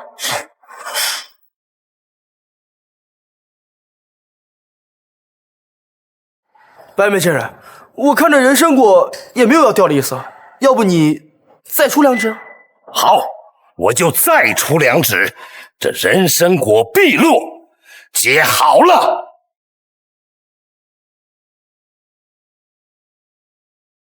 白眉真人，你的神力怕是还不够将这果子打下来的。唉，2位丹道前辈都打不下人参果，那就没有可以炼丹的药引。看来今天这丹药炼不成喽。2位丹道前辈都打不出人参果，不是还有你吗？你不是吹嘘有能炼出天元金丹的本事？那打下1颗人参果应该不在话下吧？没错，今日我与白眉道兄运气不佳，让你看了笑话。既然你说你能炼出天元金丹，那也是丹道高人，其修为与境界肯定不在我们之下。哼，你打下1颗人参果，让我等开开眼。你们2位几千年修为境界的神仙都打不下来，我一个刚入修仙界的后生晚辈就更打不下来了。我就不打了，多此一举。不行，摘不下人参果就炼不成丹药。你师父说你有天道修为，那摘下人参果的可能总归比2位前辈要多得多。正好我也想证明一下，你是否真的有天道境修为。什么天道境界啊？就他？我听过狂话，可这么狂的话，这还是第一次听到。自盘古开天至今，也只有道祖有天道境修为。你一个修仙界的蝼蚁爬虫，也敢自称是天道境修为，与道祖齐肩。若不是在这武装观，我定只手劈了你，以正仙道之风。我从来没有说过我有什么大修为，一定是我师父说错了，或者是你们听错了。耳听为虚，眼见为实。你说的话是真是假？摘人参果一看便知。没听见圣女师姐的话吗？摘！少啰嗦！摘！到时候我摘不下来，你们就死心了。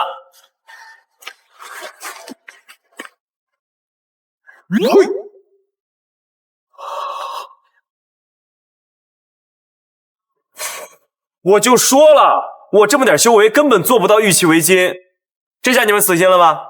原来你师父赵仙师也不过是一个沽名钓誉的骗子。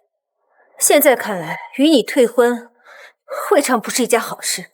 真不知道师父把他请到观中是怎么想的。他说有炼丹的本领，也是满嘴谎话，干脆将他打下山。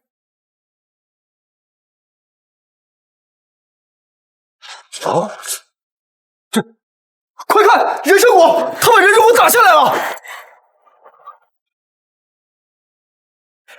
他们2个几千年道行的地仙都打不下这人参果，我轻轻一敲就掉了。难道师父以前都是骗我的？我真的有大罗圣境之上直奔天道境的修为？人参果遇土而入，快把它捡起来！哦，哎，这一棵树1万年才结30个果子，你明明打掉了，却白白浪费了。无妨，虽然丢了1颗果子，却验出了1位天道境仙人。天元金丹炼出有望，师父声誉有望。这轻轻一敲就能摘下人参果，他年纪轻轻，难道他的修为已经远超你我啊？不可能！依我看，这果子掉下来跟他根本就没有任何关系。刚才的果子明明是他一敲才掉下来的，白眉仙师怎么说和他没有关系？这颗人参果受到昆仑道友2击，又受到我2指神力，他已经都摇摇欲坠了。等他过来，轻轻这么一敲，他自然就掉落了。所以啊，这颗人参果掉落的功劳，那不属于他。白眉大师说的有道理，我也觉得这人参果不是我打下来的。要证明这颗果子到底是不是你打的，也很简单，你再打1颗。也好，那我就再打1颗。若是还能打落1颗，就证明师父的话是骗我的。回去一定要找师父问个清楚。好，那就再来一次。刚才只不过是他运气好，选了一个即将掉下来的果子。这次我保准他打不下来。哼，若他这种仙道末流的小辈都能打下人参果，那你我那不是白修炼了几千年呢？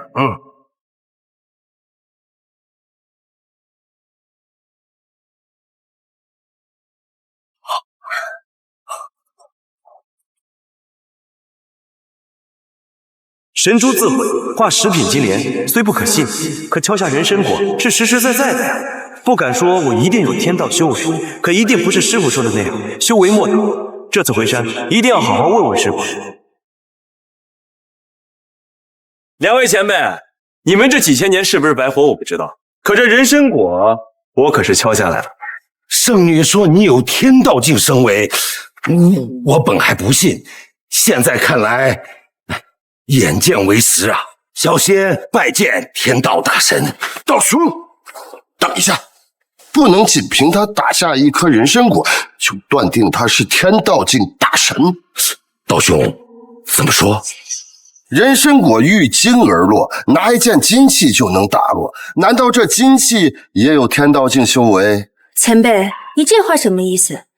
你是说张毅敲下人参果作弊用了金器？金器？我这浑身上下连一块铁片都没有，哪来的金器啊？据说有些修仙门派自幼金水玉身，以金炼体，虽然修为不高，也能修成身体属金的属性，随后敲击人参果也能敲出金器的效果。我怀疑他就是这种歪门邪道门派出身。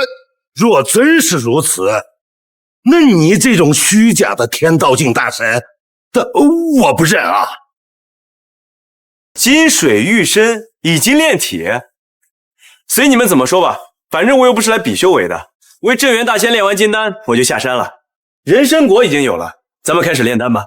好，若你身体属性为金，敲打下来的人参果便不能炼成天元金丹，则证明两位前辈所言非虚。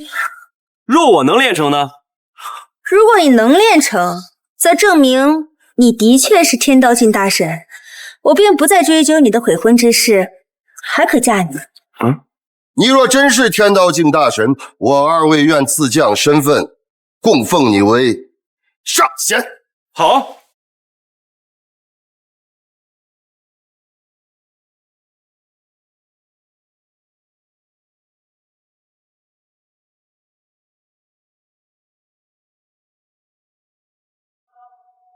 人参果引入丹炉，3颗金丹，谁能炼成？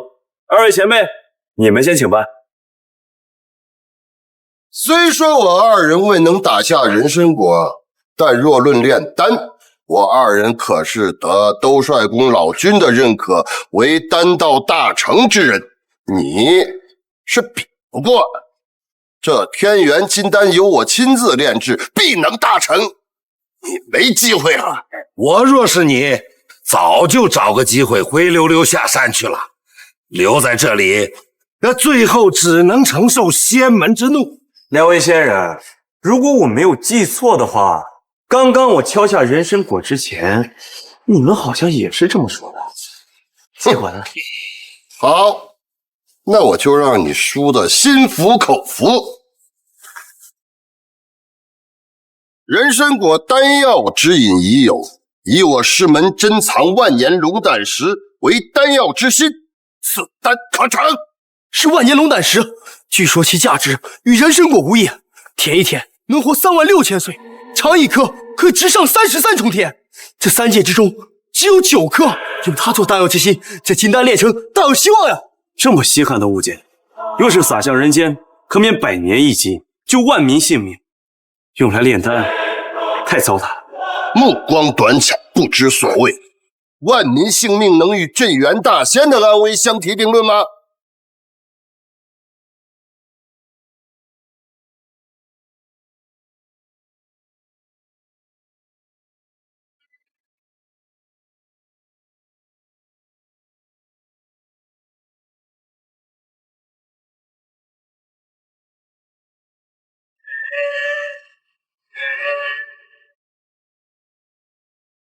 话语仙门老祖叮嘱，不能叫镇元子康复。我在这黑龙丹里加了3分毒，既能炼出天元金丹，又叫他们看不出。镇元大仙一倒，这万寿山福地也有我一份儿。这颅内之丹怎么带着毒气？难道是这老道的龙胆石有毒？道兄，火候一到，开炉请丹吧。精神供血气，四将会中庭，取他坎位时，言我离为阴。来，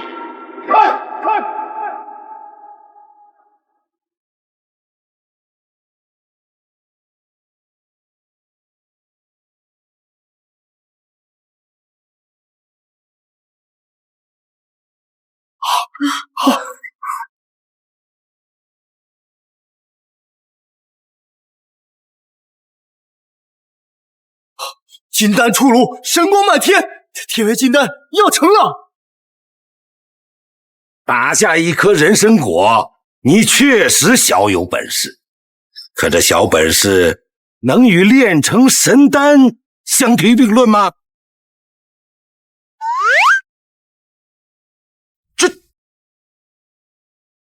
这虽然只有半颗，但它是货真价实的天元金丹。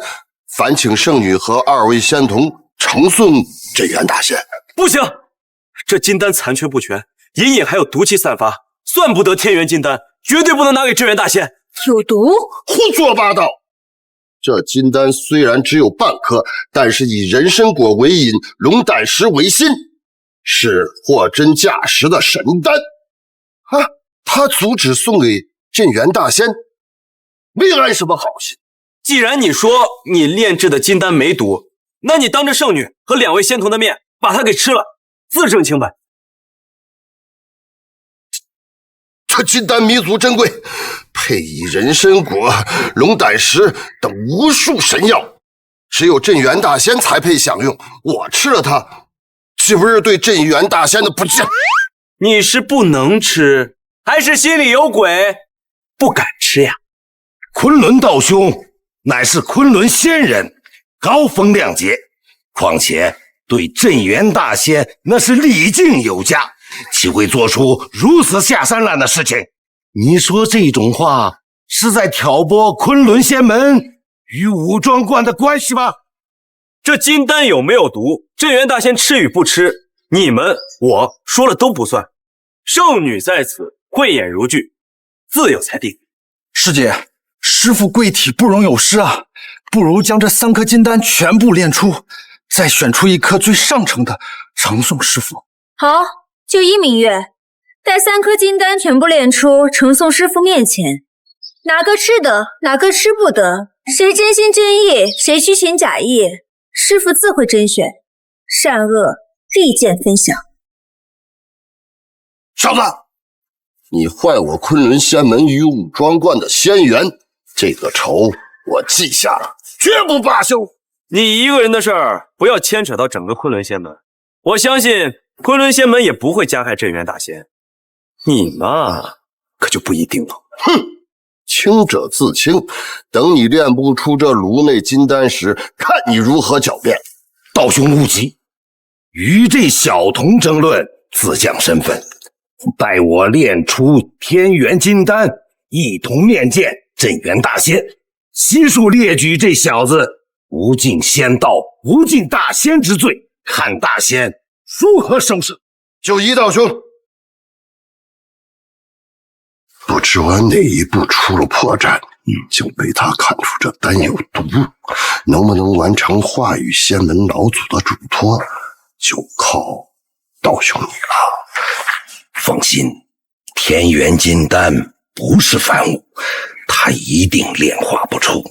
待他炼丹失败，我在丹中加入秘制毒方，到时你我各持一粒，无论镇元子如何选，他都难逃此劫。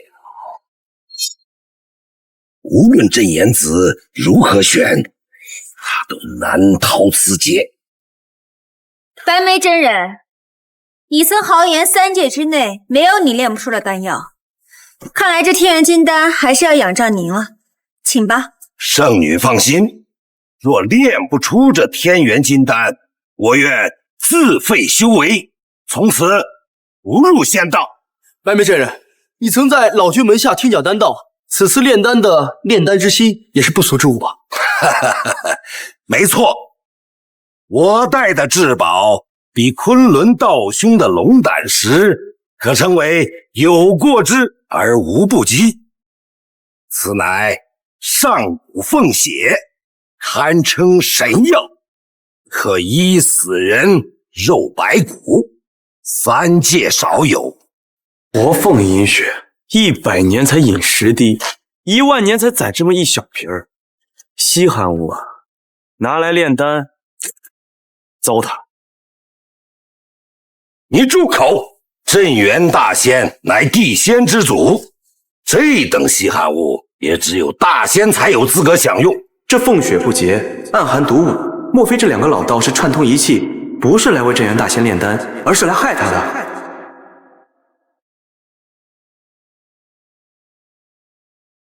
他们要对镇元大仙不利，不能让这颗金丹出炉。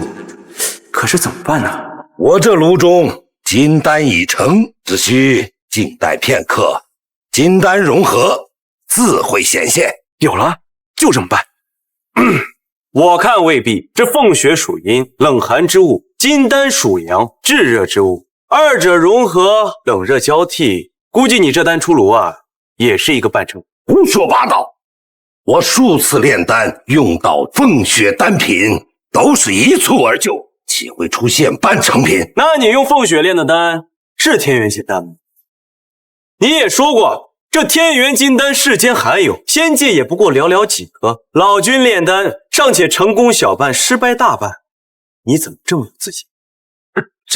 我是不忍心看你糟蹋了这好东西，炼出一颗废丹，所以才出言提醒的。这炉内火候不够，欲成金丹还需要再添一把火。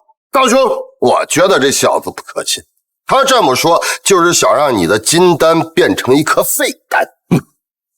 你会那么好心提醒我？我不信你。这金丹已成，此炉必开。糟了，居然唬不住他，那你就开炉呗。到时候开出来一颗废丹，无法向镇元大仙交代事小，毁了你这一代丹师的名声势大，你自己掂量呗。这小子说的有道理啊，丹书上确实说阴阳融合必须用烈火炙烤，万一这小子说对了呢？不如就以3分火候炙烤片刻，若真如他所说，最好；若不是，那对金丹无非损失10之1二。好，我就姑且信你一回，看我3味真火。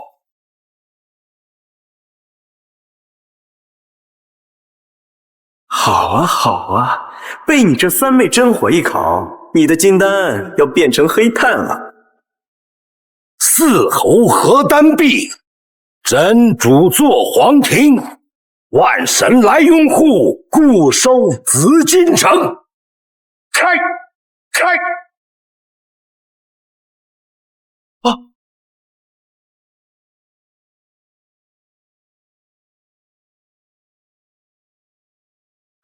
天元金丹成了，没想到倒真被那小子说中了。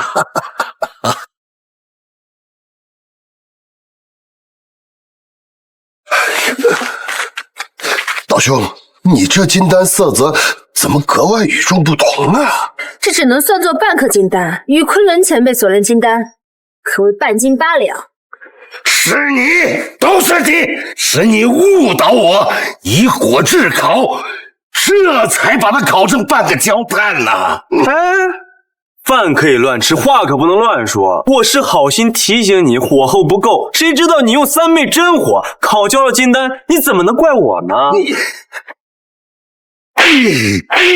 我糊涂啊！我竟然信了他的鬼话。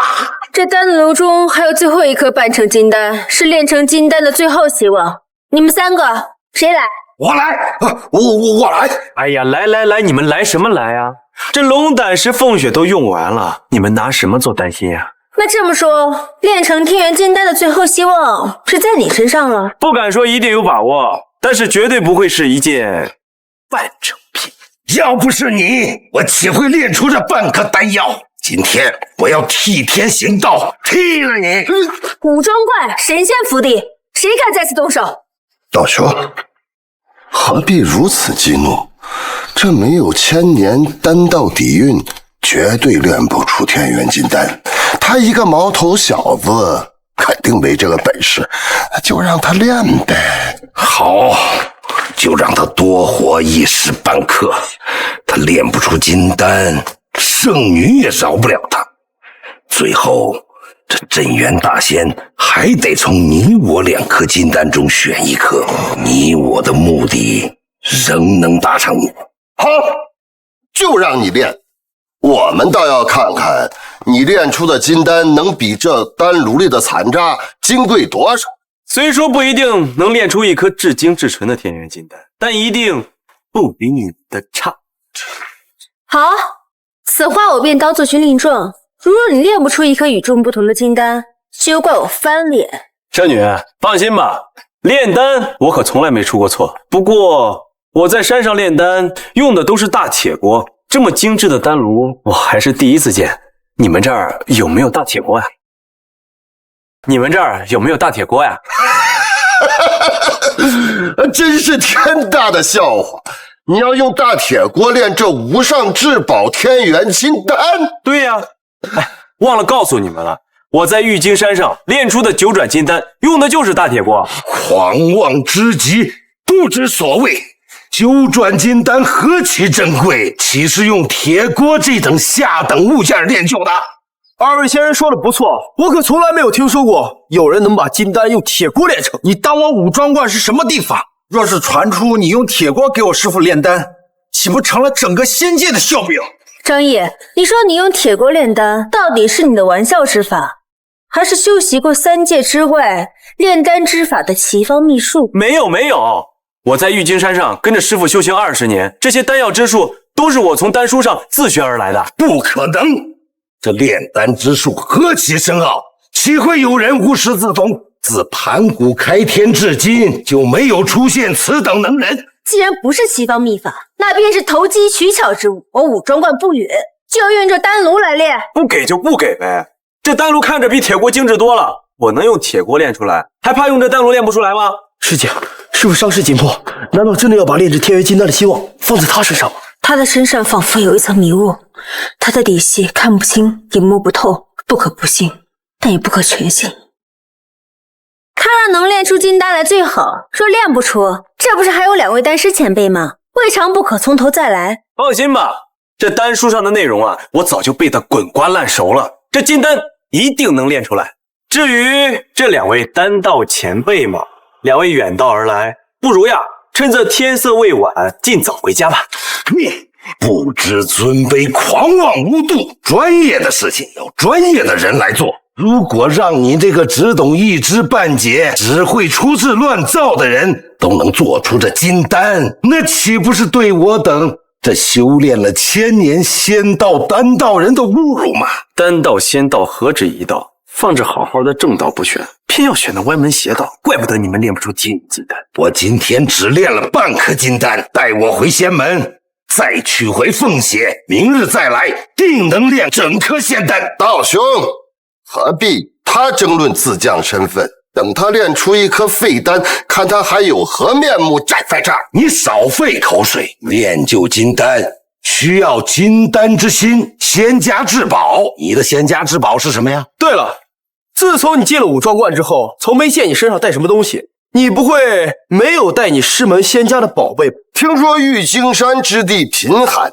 极少有仙人修炼。看他这穷酸样，恐怕一件至宝也拿不出来吧。哎呀，是谁告诉你们的？这金丹之心一定要用仙家至宝呀！历代仙家典籍、丹书珍藏都有记载。那就只能说，你看的仙家典籍、丹书珍藏，8成是盗版。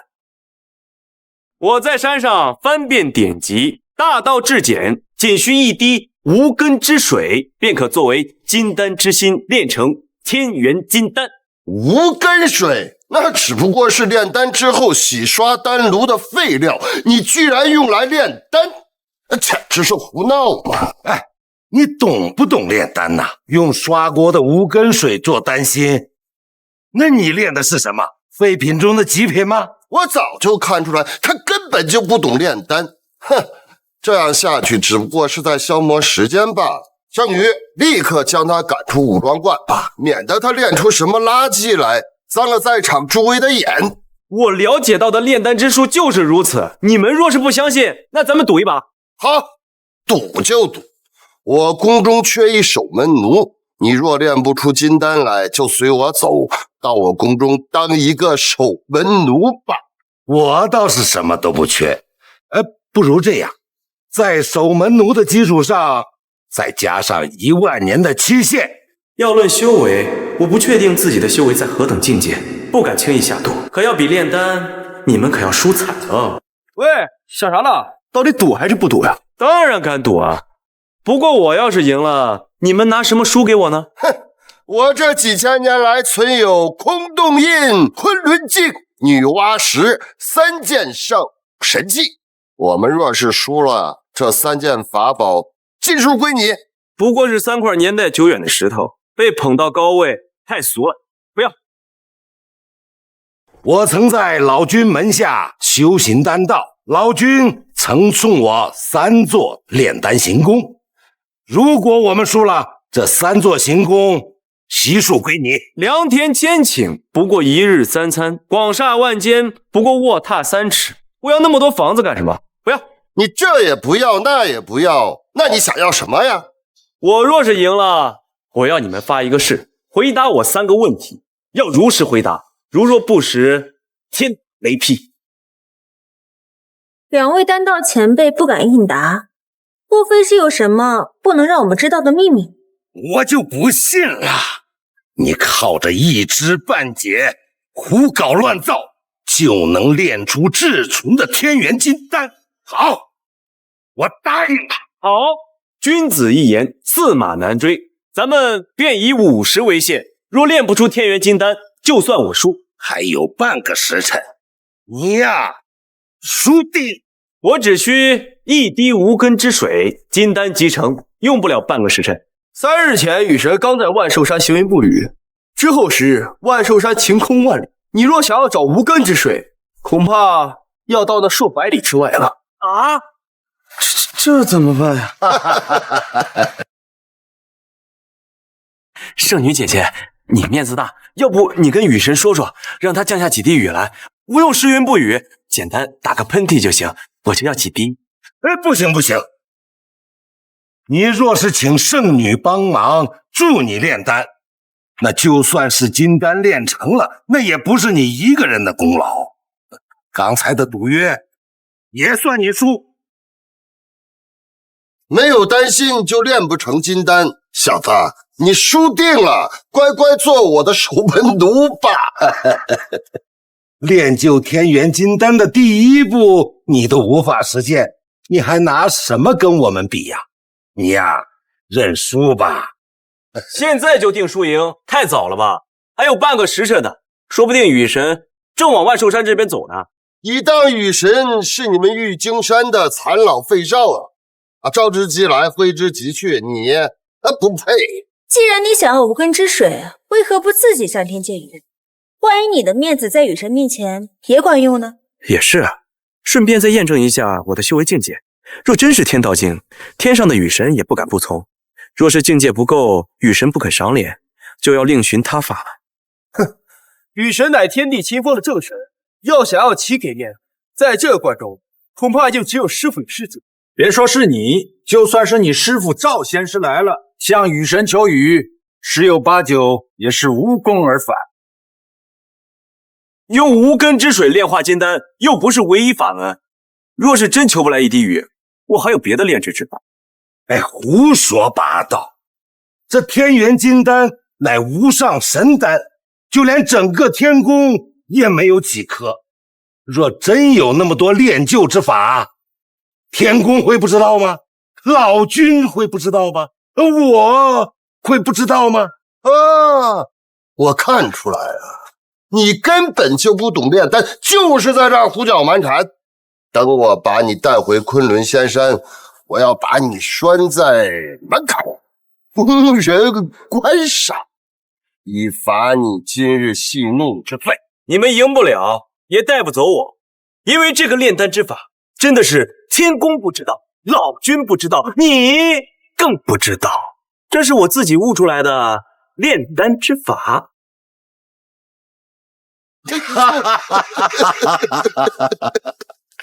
就你也能悟出秘法？老夫修道几千年，这还是第一次听到这样的笑话。就算是镇元大仙要悟出一条仙人之道，也要100年。你一个弱冠之年，也敢说这种大话？没错，距离师傅上次去弥勒宫讲领悟的仙道，已是有100年之久。悟出这种秘法很难吗？我就用了3天，就是仙人泪。仙人泪就是仙道诸神的眼泪。没错，论效力，仙人泪可与无根之水媲美，用来炼丹效果相仿。瞎掰！天上仙人已绝七情六欲，何来的眼泪啊？要取泪啊，这比晴天落雨还难呐！天上仙人的眼泪我是取不得，但是2位的眼泪也是可以的呀。所以你们最好祈祷我能祈到雨神降雨，不然就要2位仙人流泪了。若真求不来雨神施恩，一滴仙人泪我助你取便是。现在你还是先想着怎么求来这无根之水吧。雨神上仙，玉京山弟子张毅向天求一滴无根水，可否？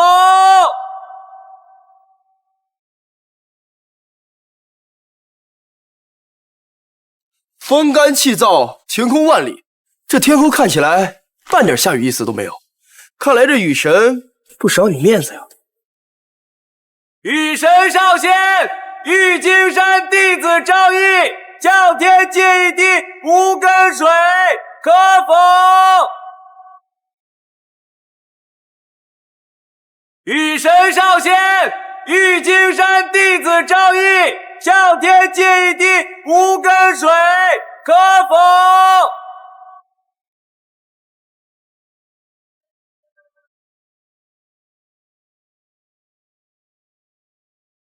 别费劲儿了，你一个仙道末流之辈，也敢祈求雨神降雨，你也太看得起自己了吧？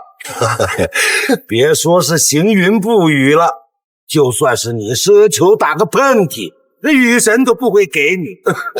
你还是放弃吧。事不过三，再向天借最后一次，若雨神还不肯赏脸，就是我高看自己的境界了。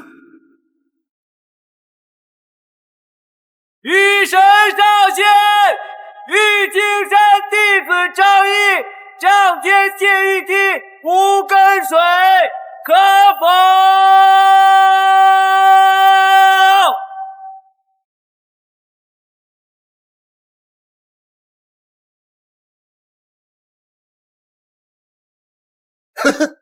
别挣扎了，你的话雨神不屑于听，我这儿倒有些温热的仙人之水，你要不要？放弃吧，别浪费时间了。这丹呐，你炼不出来。别浪费时间了，这丹呐，你炼不出来，还是跟着道兄去做守门奴吧。这10000年不长，这10000年也不短，刚好可以磨磨他的心性。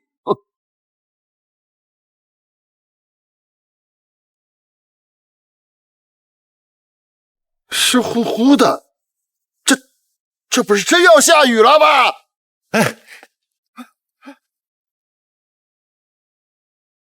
晴空万里，晴天下雨。若是没有真的大境界修为，雨神他老人家可不会给面子。看来化雨仙门那几个老家伙说的是对的，我的修为与资质齐平，均在天道之上。